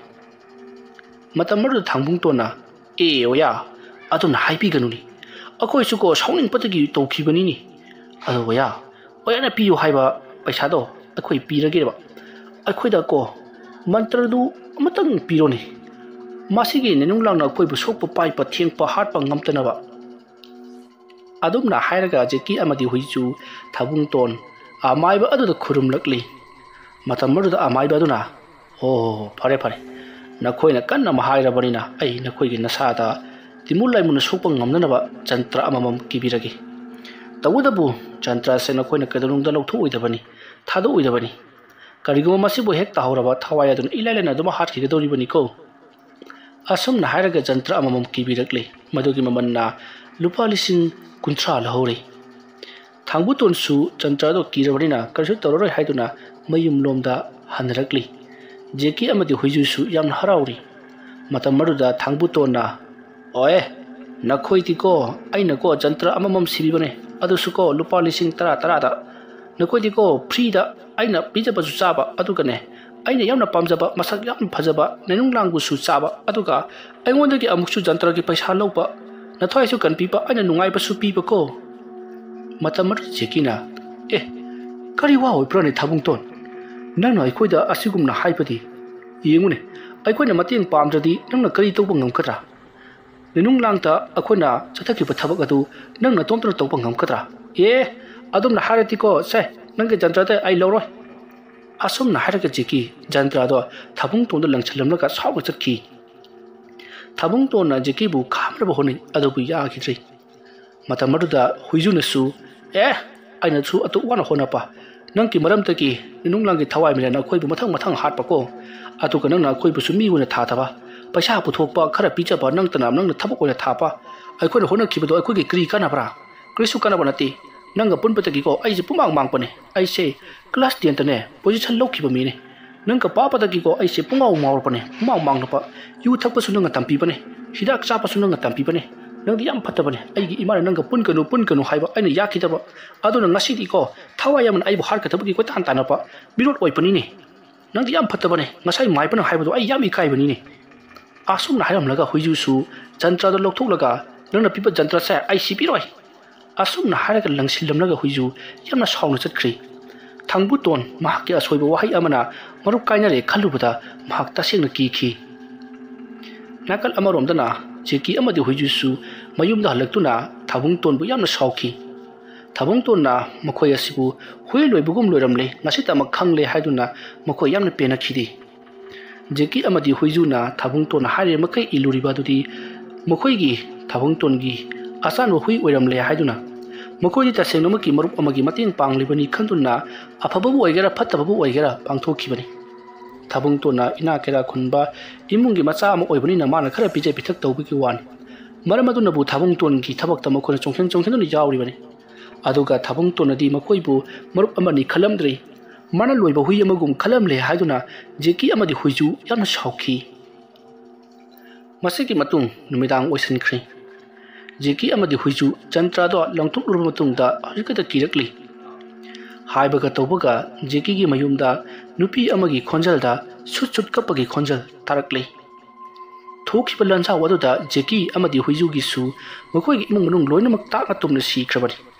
ꯊꯥꯕꯨꯡꯇꯣꯟꯒ ꯄꯥꯕꯗꯒꯤ ꯖꯦꯀꯤ ꯑꯃꯗꯤ ꯍꯨꯏꯖꯨꯗꯤ ꯍꯤꯡꯍꯧꯔꯤꯕꯅꯤ ꯃꯔꯝ ꯑꯗꯨꯅ ꯖꯦꯀꯤ ꯑꯃꯗꯤ ꯍꯨꯏꯖꯨ ꯃꯇꯣꯝꯇ ꯇꯨꯝꯅꯔꯤꯕꯅꯤ ꯌꯨꯝꯗ ꯃꯇꯝ ꯑꯗꯨꯗ ꯖꯦꯀꯤꯅ ꯇꯨꯝꯂꯤꯕ ꯐꯃꯨꯡ ꯑꯗꯨꯒꯤ ꯀꯥꯡꯈꯗ ꯅꯨꯄꯤ ꯑꯃꯅ ꯖꯦꯀꯤ ꯑꯁꯨꯝꯅ ꯀꯧꯔꯛꯄꯗꯨꯗ ꯖꯦꯀꯤꯗꯣ ꯈꯪꯄ꯭ꯔꯦꯛ ꯈꯪꯉꯤ ꯖꯦꯀꯤꯅ ꯑꯣꯏ ꯀꯅꯥ ꯑꯣꯏꯕ꯭ꯔꯣ ꯑꯩ ꯑꯗꯨꯝꯅ ꯀꯧꯔꯛꯀꯅꯨ ꯇꯥꯅꯤꯡꯗꯦ ꯑꯩꯒꯤ ꯅꯥꯁꯦ ꯉꯥꯏꯍꯥꯛꯇꯪꯒꯤ ꯑꯣꯏꯅ ꯄꯪꯂꯕꯗꯤ ꯌꯥꯝ ꯅꯨꯡꯉꯥꯏꯈ꯭ꯔꯅꯤꯗ ꯑꯗꯨꯝꯅ ꯀꯧꯔꯛꯀꯅꯨ ꯑꯩ ꯇꯥꯕꯤꯅꯤꯡꯗꯦ ꯑꯁꯨꯝꯅ ꯍꯥꯏꯔꯒ ꯖꯦꯀꯤ ꯃꯅꯥꯀꯣꯡ ꯃꯦꯟꯁꯤꯟꯗꯨꯅ ꯀꯟꯅ ꯇꯨꯝꯂꯤ ꯑꯗꯨꯕꯨ ꯖꯦꯀꯤꯒꯤ ꯀꯥꯡꯈꯗ ꯂꯩꯔꯝꯂꯤꯕ ꯈꯣꯟꯖꯦꯜ ꯑꯗꯨꯅꯗꯤ ꯇꯥꯔꯛꯂꯤꯕ ꯈꯣꯟꯖꯦꯜ ꯑꯗꯨꯗꯤ ꯑꯗꯨꯃꯛ ꯇꯥꯗꯨꯅ ꯂꯩꯔꯤ ꯖꯦꯀꯤ ꯅꯪ ꯑꯩꯕꯨ ꯈꯪꯗ꯭ꯔꯕꯣ ꯍꯧꯒꯠꯂꯣ ꯃꯇꯝ ꯑꯗꯨ ꯖꯦꯀꯤꯅ ꯑꯩꯅ ꯅꯪꯉꯣꯟꯗ ꯑꯗꯨꯝꯅ ꯀꯧꯒꯅꯨ ꯍꯥꯏꯕ ꯅꯠꯇ꯭ꯔꯣ ꯑꯁꯨꯝꯅ ꯍꯥꯏꯔꯒ ꯖꯦꯀꯤ ꯐꯃꯨꯡꯗꯒꯤ ꯍꯧꯒꯠꯇꯨꯅ ꯐꯃꯨꯡ ꯑꯗꯨꯗ ꯐꯟ ꯆꯣꯡꯗꯨꯅ ꯗꯨꯡ ꯊꯤꯜꯂꯤ ꯃꯇꯝ ꯑꯗꯨꯗ ꯖꯦꯀꯤꯒꯤ ꯃꯈꯣꯡ ꯑꯗꯣ ꯏꯈꯪ ꯈꯪꯍꯧꯗꯨꯅ ꯐꯃꯨꯡ ꯑꯗꯨꯒꯤ ꯃꯈꯥꯗ ꯚꯨꯠ ꯂꯥꯎꯅ ꯄꯨꯊꯈ꯭ꯔꯤ ꯖꯦꯀꯤ ꯈꯪꯄ꯭ꯔꯦꯛ ꯈꯪꯗꯨꯅ ꯃꯍꯥꯛꯀꯤ ꯃꯈꯣꯡ ꯑꯗꯣ ꯁꯛꯀꯠꯅꯕ ꯍꯣꯠꯅꯩ ꯑꯗꯨꯕꯨ ꯀꯥꯡꯈꯗ ꯀꯅꯥꯒꯨꯝꯕ ꯑꯃꯅ ꯌꯥꯟꯈꯤꯕꯒꯤ ꯃꯑꯣꯡꯗ ꯌꯥꯟꯈꯤꯕꯗꯒꯤꯗꯤ ꯖꯦꯀꯤ ꯃꯈꯣꯡ ꯑꯗꯣ ꯁꯛꯀꯠꯄ ꯉꯝꯗ꯭ꯔꯤ ꯃꯈꯣꯡ ꯑꯗꯨꯗ ꯀꯔꯤꯒꯨꯝꯕ ꯃꯆꯤꯟ ꯇꯨꯝꯕ ꯑꯃꯅ ꯆꯛ ꯊꯤꯟꯗꯜꯂꯛꯄ ꯑꯗꯨꯗ ꯖꯦꯀꯤꯗꯤ ꯅꯥꯃꯟꯈꯤꯕꯅ ꯃꯍꯥꯛꯇꯤ ꯀꯣꯏꯂꯥꯎ ꯂꯥꯎꯔꯤ ꯃꯗꯨꯒꯤ ꯃꯇꯨꯡ ꯎꯆꯤꯟ ꯅꯥꯆꯤꯟ ꯃꯈꯣꯡ ꯑꯗꯣ ꯁꯛꯀꯠꯂꯛꯂꯤ ꯃꯍꯥꯛꯅ ꯃꯈꯣꯡ ꯑꯗꯣ ꯁꯛꯀꯠꯂꯛꯄꯗꯗꯤ ꯃꯍꯥꯛꯀꯤ ꯃꯈꯣꯡ ꯈꯨꯔꯥꯏꯒꯤ ꯃꯈꯥ ꯊꯪꯕꯉꯩꯗꯤ ꯑꯃꯠꯇ ꯌꯥꯎꯔꯛꯇ꯭ꯔꯤ ꯏꯍꯤꯡ ꯁꯥꯗꯨꯅ ꯏꯅ ꯕꯤꯔꯤ ꯀꯥꯞꯂꯤ ꯇꯧꯔꯤꯕꯁꯤꯗ ꯖꯦꯀꯤ ꯀꯟꯅ ꯂꯥꯎꯗꯨꯅ ꯐꯃꯨꯡꯗꯒꯤ ꯆꯣꯡꯊꯔꯛꯏ ꯑꯁꯨꯝꯅ ꯃꯍꯥꯛꯅ ꯆꯣꯡꯊꯔꯛꯄꯗꯗꯤ ꯃꯈꯣꯡ ꯑꯗꯣ ꯀꯔꯤꯁꯨ ꯇꯧꯔꯝꯗꯦ ꯍꯥꯟꯅꯒꯨꯝꯅ ꯑꯗꯨꯃꯛ ꯄꯥꯟꯗꯨꯅ ꯂꯩꯔꯝꯂꯤ ꯇꯧꯔꯤꯕꯁꯦ ꯂꯥꯡꯅꯔꯛꯂꯤꯕꯅꯤ ꯅꯤꯅꯨꯡꯂꯥꯡꯒꯤ ꯊꯋꯥꯏ ꯃꯤꯔꯦꯟ ꯃꯅꯥꯛꯇ ꯂꯥꯛꯂꯦ ꯍꯥꯏꯕ ꯈꯪꯕꯗꯒꯤ ꯌꯨꯝ ꯑꯗꯣ ꯊꯥꯗꯣꯛꯇꯨꯅ ꯆꯦꯟꯈꯤꯅꯕ ꯍꯣꯠꯅꯔꯛꯏ ꯃꯇꯝ ꯑꯗꯨꯗ ꯖꯦꯀꯤꯒꯤ ꯇꯨꯡꯂꯣꯝꯗꯒꯤ ꯖꯦꯀꯤꯅ ꯀꯟꯅ ꯆꯦꯜꯂꯤꯉꯩ ꯖꯦꯀꯤ ꯀꯔꯤꯒꯗꯨ ꯀꯟꯅ ꯆꯦꯟꯄ꯭ꯔꯣ ꯑꯩ ꯌꯥꯝꯅ ꯋꯥꯏꯌꯦꯅꯤ ꯑꯁꯨꯝꯅ ꯍꯥꯏꯔꯛꯄꯗ ꯖꯦꯀꯤꯅ ꯅꯤꯅꯨꯡꯂꯥꯡ ꯑꯁꯨꯝꯅ ꯂꯩꯊꯣꯔꯛꯄꯗꯗꯤ ꯅꯤꯅꯨꯡꯂꯥꯡ ꯋꯥꯡꯗ꯭ꯔꯤꯡ ꯋꯥꯡꯅ ꯃꯁꯥꯗꯣ ꯄꯜꯂꯤ ꯃꯩꯈꯨ ꯕꯪ ꯀꯥꯗꯨꯅ ꯅꯣꯡꯊꯛꯇ ꯖꯦꯀꯤꯒꯤ ꯃꯃꯥꯏ ꯃꯄꯥꯗ ꯄꯥꯏꯗꯨꯅ ꯂꯩꯔꯝꯂꯤ ꯃꯗꯨ ꯎꯕꯗ ꯖꯦꯀꯤ ꯃꯁꯥꯗꯣ ꯁ꯭ꯋꯥꯏ ꯂꯥꯎꯈꯤꯗꯨꯅ ꯈꯪꯄ꯭ꯔꯦꯛ ꯈꯪꯗꯨꯅ ꯂꯣꯡꯈ꯭ꯔꯥꯛ ꯂꯥꯎꯅ ꯇꯨꯁꯜꯂꯤ ꯑꯗꯨꯒ ꯃꯍꯥꯛꯅ ꯍꯧꯒꯠꯇꯨꯅ ꯆꯦꯟꯅꯕ ꯍꯣꯠꯅꯕꯗ ꯅꯤꯅꯨꯡꯂꯥꯡꯒꯤ ꯊꯋꯥꯏ ꯃꯤꯔꯦꯜ ꯑꯗꯨꯅ ꯖꯦꯀꯤꯒꯤ ꯃꯉꯛꯁꯝ ꯑꯗꯨ ꯄꯥꯏꯗꯨꯅ ꯁꯣꯔꯣ ꯂꯥꯛꯇꯨꯅ ꯅꯔꯛ ꯃꯣꯡꯁꯣꯡ ꯇꯤꯡꯈꯪ ꯇꯤꯡꯕꯣꯛ ꯃꯔꯛꯇ ꯆꯤꯡꯗꯨꯅ ꯄꯨꯔꯤ ꯖꯦꯀꯤꯅꯁꯨ ꯃꯗꯨꯕꯨ ꯅꯥꯟꯊꯣꯛꯅꯕꯒꯤꯗꯃꯛꯇ ꯌꯥꯝꯅ ꯀꯟꯅ ꯍꯣꯠꯅꯈꯤ ꯑꯗꯨꯕꯨ ꯎꯄꯥꯏ ꯂꯩꯇ꯭ꯔꯦ ꯍꯧꯖꯤꯛꯇꯤ ꯃꯍꯥꯛꯀꯤ ꯃꯅꯪꯒꯟ ꯃꯕꯨ makhong makhut punamak tingkhang tenglang ucet wachitna loinamak thindatpa khetatpadaki ihing na hing sare unsa kuron hure machet lenthal khibagi singkup sana suttatle masidagi di jeki do karib to wangang khidri lenunglang jeki do chawbo uama to phujinduna thami uadu to phujillaga jeki lemai da asibagum pharak angot tai hawjikti jeki asibagum leiri sor pit holi bani lenunglang changsellaga he kri duma leipro hawal pione nang na aibu kari gi damakta adok tamthina watpro ai ki khusuna nga thudek pani ni se asama thudek pani ni asam na hairaga jegi gi makut do tunglom da lekhalak tu na porok thudi re i jeki yamna kanna chaina to khang du lawri makut do hawjikti phadrak tari madugi matung mahaki makhet adu su ninunglang na tamna sekai re i jeki na ai lale re haiduna kana lawri adubu jekina lawri bodo karisu tadana adumak segairi khadang ado phadrak tadun leiri madugi matung jekina ai yamur ware ai bo hatpiro ai yam ware haiduna kana nahirei nanunglang hauna noklaga chawraba ugi usama mahakna khekna naw lawna nukpagi kantha chanana akhakpa braja ma thadaraktuna usa adu bokaktharaga jeki thabakta jungkhre asumna jeki lemai aduta ihing na hingsaduna masado matat tatuna saru sayang punamak tiklaga thawai mangli masigi matang huiju su du mangai ngehaki matung huijuna tum hagulakli huijuna hagulakli basi kana gumba na mahak pu kaubi haiduna hagulakli bani adumna hagulakpata huijugi hek mamangda nupi ama phamlaga leirami matamurda huijuna kana hoipro hai nang kana hoipra asumna hanglubada nainunglangna ai khangtro haiduna mamaya do leithori masidagi de huiju nainunglang asumna haramlaga mahaksu chen khinaba koithi thiri masidagi di mahaki mukoigi lan nangkraba maina chakhibadagi kaba payana pusilaga thamliba phalang ado makhongna kaukhaiduna nanthoknu chenaba honai masidagi di nainunglang phu hawulaktuna akan ba sawum amaga lonana huiju pu thajillakpata phaglang adu ka panana huiju yum adu gi mapanda tusanduna tari phaglang adu gi chaitek chairang mayam aduna su huiju gi makhongda loinamak thindatlabani masidagi du huiju hawatuna chena hona bada chaina khol mayam aduna ngamdri mahake mai phaigal makhongda thiliba singa do satok na phagi damakta mana kanna honari ngai khanghauduna nainunglang na huiju bu jeki tawkiba du chap manana makhori charmadu paiduna sro laktuna yum mai chakhiba amadi khuntak lansibagi ate akai tuduna leiriba uti wate tingkhang tembong marakta sro laktuna pangching da singli huiju su chaina khol mayam aduna mahakse tasenuma ki chaina phangduna wakhal mangba horakle mata maruda huijuna ayam wa pirene ai bu kari ge sumna topro ai bu har pione asum na huijuna hairu pata nenunglang na huiju bu chawraba uamagi usada longkhak longthuklaga yalaga thami tawriba se tage tawribani adubu huiju sorman khibana masa ado udu da kolaga option lobo ngamjadri mahana udu da kon ke hadana makhuna lamu bodadi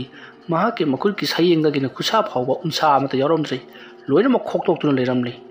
tingkhang tembong marak da koiching chinglu da hukto khraba jani madu khanapod huiju tasenama ki saina phangduna kana lawa horokle konbasu yadana longthek thek leiringai masa do numhau torombadagi leimaida tarakle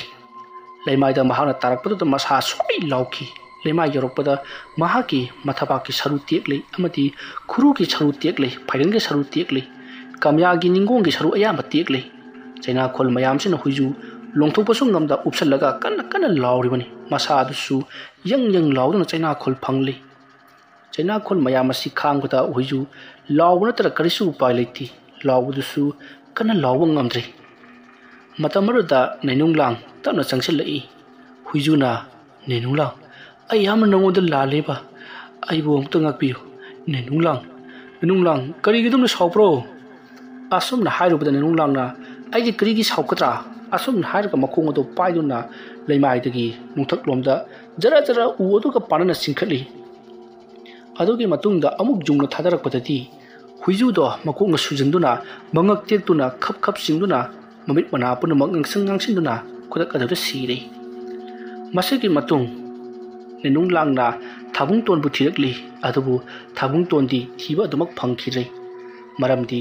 amaiba aduna thabung ton da pirakkiba jantra aduna maram moraka mahakara leibano haiba khangkhidrabani asama tawduna mathangi nongalak jeki amadi huijugi asiba hakchang adu urubada thabung ton di kibda loire maram aduna mahak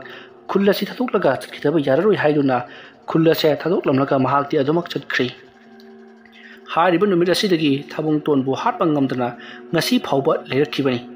jeki amati huiju budi makhoi gi khulgi khunja mayam singaduna mathau mangam pangthokkhri thabung ton di ngasi phauba hingduna leiri haiduna nenung langna yamna sauna mamitagi ira chinduna mairabada tamli nga saidagi wari tariba mairaba su sauningda loirabani matamaruda mairabana ado ibi man nenung lang aibu kari tawjo haibano asomna hairakpada nenung lang nuklaga ayase nungondagi yamna halligani thabung ton haibado haujikti hallurabani maramaduna aigi iti amuktang pangbiyu mahak thabung ton biyu masida amuktang puru mahak hatu phawdi aigi thawayase shanti phangdana mafam masida adumak leiragani hairakpada mairabana thabung ton haibado kadaida leibano su khangdana aina kamdona mahakku thirugaduribano adugi sumathakta aidi mirotni mayam amangdi phongphong chatpa yaba nati adumna hairakpada nenung langna adugi damaktadi karisu khanpi kanuni aina loina ma haipi ke ko mafam masidagi asom chatlaga khul ama leipani hariba khul adu da ko chatpiyoni mafam aduda thabung ton to khulakpa woituna leipani matam aduda inauna ko yum aduda manungki mi saraka ahing lekpi katabani atuka ko khul asida yamna chawruba yamna yamlapa sana mayam ama leire haiduna haipi katabani atuka ko mahakpu thiamtuna pham masida puironi adu werabadi mahakti sanada yamna ngawpani atukane मान हेक लापगा माकी मकुतगी जंत्र तो मदो none थतत P कतबनी अदुका हेक थतत पीबगने आइना अदुम तौकतबनी असोम न हाइरकपदा मैराबना फरे none हार मफम असे यामना फजै करी मफम मसिदगी खरा चलगा अवांगनम thumb site लैबा खुल लाइबा ममिंग थबुंग टोन कौबा खुलाकपा ओइरा हाइबा फरे चल आई चलगी को मसिगी अहिंगसिमदि आई मफम मस्त लेकलगी असोम न हाइरकपदा नेनुंग लांगना करिगे हिंग लेप्रो नोंगान पिरसिदी नकोय मेति मचा से तुम बच्चा प यामना फैनी अदुना नि मिनाय होइपतो ए होय नोंगा ले हाय नुमिदि थोकति ने अदम हाइरपल नै नुंग लांग यामना साउना हौजि नोंगा फुंगा फुंग तरक लबनि चटलो आसम हाइरम लगा नै नुंग लांग महाकी तुमफम का दोमता मांगख्रै चंगख्रै मैराबा तौरिबसिबु करिनो हाइदुना महाक्तंग वखन खल्ली मसिगी मतुंग मैराबना थोलबा अमा लाक्चरनी खंदुना महाक मफिमरोन सिंगदो मफम मडुदा अतुमक थनमली अदुगा अवांगनम थंग माइकैरोमदा खुल्लदो यवनबा नुमिदांग अबंबा nglamdagi pung abari muk ta batai dagi lakpa hori matawa sumna mahangna sum lakpana nong pungan ngalakpa pung taru khar helakpa adwaita khul adu yawri khul adu hek jawbaga mairabana khulakpa pukui hi thiri matamar da khulakpa thabung ton thengnari matamar da mairabana ipa khulakpa ipa gaiga sandaba yadabo wari ama leiri isa nupa kari wari hoipro nangisi arupo malini होय मारिपा असम ना हायरगा मैराबना थाबुंग तोन the Young अदुगा अकोयबु the कना कना लेबगी हायदुनु सु Young मैराबा अमदि थाबुंग तोन का अमदा तुमिना लेरिबनी मतमरु the मैराबना इपा कुलाकपा आइना ngarangsi umangi manungda aina sana lupa mayam ama paisa mayam ama pujarakbani paisa singa dusu aina kana go miyo yamadagi demand tawraga phanglakbani mado karor ohum makhaini ओफम मधु ताबद थबुंग तोन करोड़ ओहुम मखाय होइपा अदुदि यामेने को मधुदा मैराबना होइपा खर यामे अदुगा मसिदि अंगांग मसिना तब आइनाने सनागी दुकान अमदि सना सुंफमदगिने आइना सना केजी कुनमुकी चांगोगे तब अमा पुरगा लाई ओइस करि हाइप्रो सना केजी कुन हाइप्रो होइ मानिपा ओइस अदुदि यामेने होइपा यामे तवदबु मधु अइना क्राइदा थमुगदबनो खंग्रे अइना मदो लोन हुरालपने अदुना इपा ꯏꯄꯥꯒꯤꯁꯤꯗ ꯑꯩ ꯊꯝꯖꯒꯦ ꯑꯗꯨꯒꯅꯦ ꯄꯩꯁꯥ ꯂꯨꯄꯥ ꯀꯔꯣꯔ 3ꯗꯣ ꯑꯗꯨꯅ ꯑꯩꯒꯤ ꯑꯣꯏꯔꯒꯦ ꯑꯗꯨꯒ ꯁꯅꯥ ꯀꯦꯖꯤ 2ꯗꯨꯅ ꯏꯄꯥꯒꯤ ꯑꯣꯏꯕꯤꯔꯣ ꯃꯁꯤ ꯍꯥꯏꯒꯦꯅ ꯑꯩ ꯂꯥꯛꯆꯕꯅꯤ ꯑꯗꯨꯒ ꯄꯩꯁꯥꯗꯨꯗꯤ ꯑꯩ ꯄꯨꯂꯞ ꯂꯧꯊꯣꯛꯑꯣꯏ ꯏꯄꯥꯒꯤꯗ ꯊꯝꯃꯒꯅꯦ ꯑꯩ ꯌꯨꯝ ꯀꯩ ꯁꯥꯕ ꯈꯣꯠꯄ ꯀꯩꯗꯧꯕꯗ ꯈꯖꯤꯛ ꯂꯧꯊꯣꯛꯆꯒꯦ ꯑꯩꯒꯤ ꯑꯆꯦꯠ ꯑꯀꯣꯝꯗ ꯑꯁ ꯏꯆꯥꯅꯨꯄꯥ ꯅꯪꯅ ꯍꯥꯏꯕꯁꯤꯕꯨ ꯑꯁꯦꯡꯕ ꯑꯣꯏꯕ꯭ꯔꯣ ꯏꯄꯥ ꯊꯥꯖꯕꯤꯗꯕ꯭ꯔꯥ ꯁꯦ ꯅꯣꯡꯃꯩꯁꯤ ꯄꯥꯔꯒ ꯑꯩ ꯋꯥꯁꯛꯆꯒꯦ ꯌꯥꯔꯦ ꯏꯆꯥꯅꯨꯄꯥꯅ ꯍꯥꯏꯕꯗꯤꯀꯣ ꯑꯁ ꯌꯥꯝꯅ ꯐꯕ ꯌꯥꯝꯅ ꯆꯨꯝꯕ ꯑꯣꯏꯒꯅꯤ ꯅꯈꯣꯏꯗꯤꯀꯣ ꯑꯆꯨꯝꯕ ꯉꯥꯛꯄ ꯑꯣꯏꯕꯅꯤꯅꯦ ꯐꯔꯦꯅꯦ ꯑꯗꯨ ꯑꯣꯏꯔꯒꯅ ꯀꯔꯝ ꯀꯥꯟ ꯆꯠꯁꯦ ꯍꯥꯏꯕ꯭ꯔꯣ ꯍꯧꯖꯤꯛ ꯆꯠꯁꯤꯔꯣ ꯏꯄꯥ ꯍꯧꯖꯤꯛꯇꯤ ꯌꯥꯗꯦ ꯅꯨꯃꯤꯗꯥꯡ ꯆꯠꯀꯗꯕꯅꯤ ꯃꯤ ꯀꯅꯥꯁꯨ ꯈꯪꯍꯟꯕ ꯌꯥꯕ ꯅꯠꯇꯦ ꯏꯄꯥꯒꯤ ꯒꯥꯔꯤꯒ ꯂꯩꯕ꯭ꯔꯣ ꯂꯩꯄꯤꯌꯦ ꯑꯩꯒꯤꯀꯣ ꯏꯆꯥꯅꯨꯄꯥꯅ ꯊꯧꯔꯝꯕ ꯕꯨꯂꯦꯠ ꯑꯃ ꯂꯩꯌꯦ ꯏꯆꯥꯅꯨꯄꯥꯗꯤꯀꯣ ꯏꯝꯐꯥꯜꯗ ꯂꯩꯈꯤꯕ ꯑꯣꯏꯕꯅꯤ ꯑꯗꯣ ꯕꯨꯂꯦꯠꯇꯨꯗ ꯏꯄꯥꯅ ꯆꯠꯄ ꯌꯥꯒꯗ꯭ꯔꯣ ꯌꯥꯅꯤ ꯏꯄꯥ ꯌꯥꯏꯗ ꯏꯄꯥ ꯁꯅꯥꯒꯤ ꯇꯔꯪꯗꯨꯅ ꯇꯨꯡꯗ ꯍꯥꯞꯄꯁꯤ ꯑꯗꯨꯒ ꯄꯩꯁꯥꯒꯤ ꯈꯧꯖꯥꯎꯗꯨꯅ ꯃꯥꯡꯗ ꯄꯝꯃꯒꯦ ꯑꯩꯅ ꯑꯗꯨꯒ ꯊꯧꯔꯛꯑꯁꯤ ꯏꯄꯥ ꯌꯥꯝꯅ ꯐꯩꯌꯦꯅꯦ ꯏꯆꯥꯅꯨꯄꯥ ꯉꯁꯤꯗꯤ ꯑꯩꯁꯤ ꯋꯥꯈꯜꯁꯦ ꯌꯥꯝꯅ ꯅꯨꯡꯉꯥꯏꯕ ꯑꯣꯏꯌꯦꯅꯦ ꯑꯗꯨꯅꯀꯣ ꯏꯟꯖꯥꯡ ꯑꯍꯥꯎꯕ ꯆꯥꯁꯤ ꯑꯁꯨꯝꯅ ꯊꯥꯡꯕꯨꯇꯣꯟ ꯌꯥꯝꯅ ꯍꯔꯥꯎꯅ ꯃꯩꯔꯥꯕꯕꯨ ꯌꯦꯟ ꯊꯣꯡꯗꯨꯅ ꯁꯥ ꯊꯣꯡꯗꯨꯅ ꯆꯥꯛ ꯄꯤꯖꯔꯤ ꯆꯔꯝ ꯊꯔꯝ ꯈꯛꯇꯅ ꯉꯔꯥꯡꯗꯒꯤꯁꯨ ꯀꯔꯤꯝꯇ ꯆꯥꯗꯅ ꯂꯩꯔꯛꯂꯕ ꯃꯩꯔꯥꯕ ꯍꯥꯎꯔꯕ ꯃꯊꯦꯜꯁꯤꯡ ꯑꯗꯣ ꯐꯖꯅ ꯄꯨꯊꯔꯤ ꯃꯁꯤꯒꯤ ꯃꯇꯨꯡ ꯅꯨꯃꯤꯗꯥꯡ ꯑꯣꯏꯁꯜꯂꯛꯂꯕꯗ ꯃꯩꯔꯥꯕꯅ ꯏꯄꯥ ꯈꯨꯂꯥꯛꯄ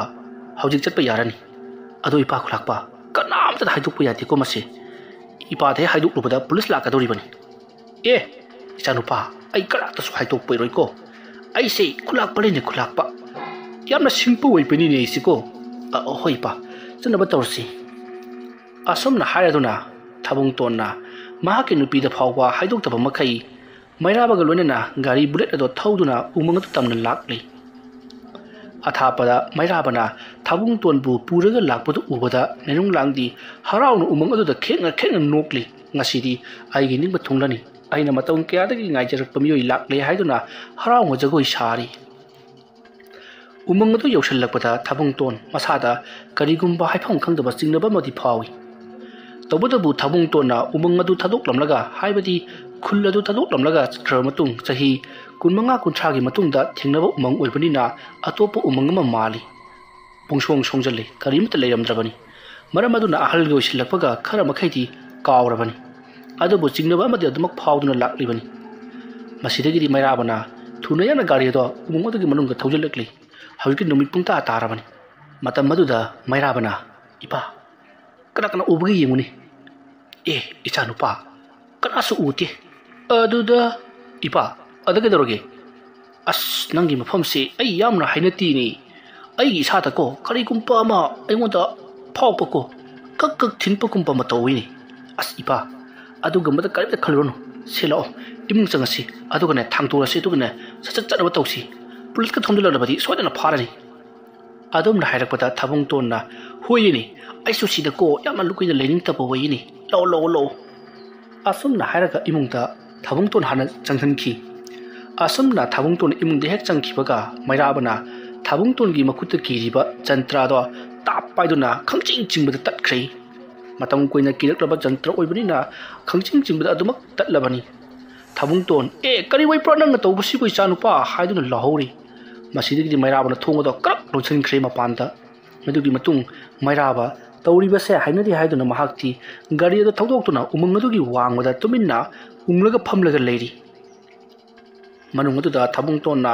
ꯏꯆꯥꯅꯨꯄꯥ ꯀꯔꯤꯅꯣ ꯅꯪ ꯇꯧꯕꯁꯤ ꯊꯣꯡ ꯍꯥꯡꯄꯤꯌꯨꯅꯦ ꯍꯥꯏꯗꯨꯅ ꯂꯥꯎꯔꯤ ꯃꯇꯝ ꯑꯗꯨꯗ ꯇꯨꯡꯂꯣꯝꯗꯒꯤ ꯊꯥꯡꯕꯨꯇꯣꯟ ꯅꯪ ꯀꯔꯤꯒꯤ ꯑꯗꯨꯝꯅ ꯀꯤꯕ꯭ꯔꯣ ꯑꯁꯨꯝꯅ ꯀꯧꯔꯛꯄꯗ ꯊꯥꯡꯕꯨꯇꯣꯟ ꯀꯅꯥ ꯑꯣꯏꯕ꯭ꯔꯥ ꯅꯦꯅꯨꯡꯂꯥꯡ ꯅꯪ ꯀꯔꯤꯒꯤ ꯁꯤꯗ ꯂꯩꯕ꯭ꯔꯣ ꯑꯁꯨꯝꯅ ꯍꯥꯏꯔꯒ ꯊꯥꯕꯨꯡꯇꯣꯟꯗꯣ ꯀꯥ ꯃꯅꯨꯡ ꯑꯗꯨꯗ ꯌꯨꯝ ꯑꯗꯨꯗ ꯀꯣꯏꯆꯦꯟ ꯆꯦꯜꯂꯤ ꯃꯇꯝ ꯑꯗꯨꯗ ꯅꯦꯅꯨꯡꯂꯥꯡꯅ ꯆꯦꯟꯄꯤꯌꯨꯅꯦ ꯑꯩꯁꯨ ꯑꯗꯨꯝꯅ ꯆꯦꯟꯈꯤꯕ ꯑꯣꯏꯕꯅꯤ ꯑꯁꯨꯝꯅ ꯍꯥꯏꯔꯒ ꯀꯣꯏꯇꯥꯟ ꯇꯥꯟꯅꯔꯤ ꯊꯥꯕꯨꯡꯇꯣꯟꯅ ꯊꯣꯡ ꯑꯗꯣ ꯍꯥꯡꯗꯣꯛꯅꯕ ꯀꯟꯅ ꯊꯤꯜꯂꯤ ꯑꯗꯨꯃ ꯇꯧꯔꯤꯉꯩ ꯈꯪꯍꯧꯗꯅ ꯅꯦꯅꯨꯡꯂꯥꯡ ꯊꯥꯕꯨꯡꯇꯣꯟꯒꯤ ꯃꯅꯥꯛꯇ ꯆꯣꯡꯁꯤꯜꯂꯛꯂꯦ ꯑꯗꯨꯒ ꯊꯥꯕꯨꯡꯇꯣꯟꯒꯤ ꯃꯈꯣꯡ ꯑꯗꯨꯗ ꯇꯥꯞ ꯄꯥꯏꯗꯨꯅ ꯈꯪꯆꯤꯡ ꯆꯤꯡꯈꯠꯄꯗ ꯊꯥꯕꯨꯡꯇꯣꯟ ꯇꯨꯡꯗ ꯂꯣꯡꯈꯥꯛ ꯇꯨꯁꯜꯂꯤ lukham aduna leimai da phujin bada thabung ton makok ado chik chik lauduna makok pa jing khangi ahal ga uchalakpaga saru sayang puna naurabani matam aduta nunglang na thabung ton gi makok na ma pa duna amadagi amata kui chingba aduga phalang amada mu phujin tawduna thabung ton phuba holakli paina duna sawum amaka lona langpa aduta thabung ton manak ada leramba utek watek sing aduda pangai de yesalli ma ki saru sayang puna maktek lakpaduta thabung ton kana lauri maya manaton loina makai de ina pasa pung lup le aduma toro paduta thabung ton na nenunglang ai yamno wabi ai wo hat bi one adum na harapan nenunglang hauna nokli matam maduta nenunglang gi masa do mai brung hauna chakdakli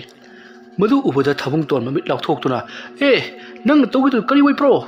asama lorokpada khanghauduna nenunglang chensil laktuna thabung ton da konsili thabung ton mai gi mai sa aduna ngawon khibuna ai mai chai ne ai mai chakpi ne haduna kana lauri adunna mai chaklambadagi di yumadu suyongna maina brung chaklaklei asamna maina brung chaklakpagi mainga lado somda mairabana su uri mayabana ai gi phiron puna mukun gilbai lehobani ne asamna khalaga mahana taxi sonduna leiri asamna tawduna yumado maina phana kuina chakla matungda mutkhri tangoi onkhri yumado mairabana changsilapudadi mahaki pulam cheram singdi amata masi lengamdi aduga yumadu su uphul bai phul onduna maina pungtumna chaktun leramle aduga manakta thabung tongi thawa yawtraba hakchang su tanu leramli mairabana ngarang de aina loktang sangni khanduna leiroriba sidi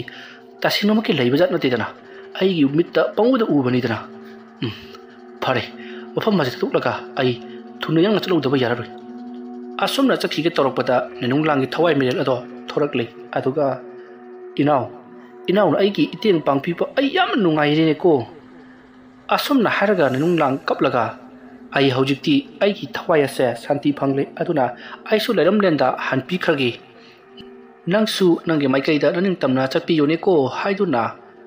nenunglang do hingna kaplam laga mafam maduda mangkhri mairabasu tawribase karino haiduna tingak nihak kinglu leram laga mahaki bek aduta pote puna ma hapsel laga mahak para mafam maduda ki khulak pa aduga thomin rakhiba bullet ado thawdorakhi madugi matung bullet ado mafam amata thanamle aduga mahakti makhongna umang amagi maikai romda chatkhi mado mahaki ahansing amadi mahaki maruk mapang sing leiriba kem adu tamna chatkrabani thawdo asiki matung numit 15 kunimuk leiraka umangda singyanba lakpa yoi kharana thangbuton gi asiba hakchang do thengnakhi madugi matung police na thangbuton gi asiba hakchang do lokharkhi adubu mahaki thawai mirel adudi umang manung aduta mira lamba oduna kangaw naduna adumak lehokhi matawas tawduna thangbuton mahana tawjurupa phattaba thabak singadugi mahai oina mahaksu aremada mathwai mangki thenglabasu thengna lagi wayal da mahaksu hanu thangda wana sakna akiba kayaga lonana mathwai mangki wariasi matang aswaida loisinjari aina wariasi pathok charakpa matamda soikilan khibik tabiriba khwai khibikna pukchal chauna ngapigani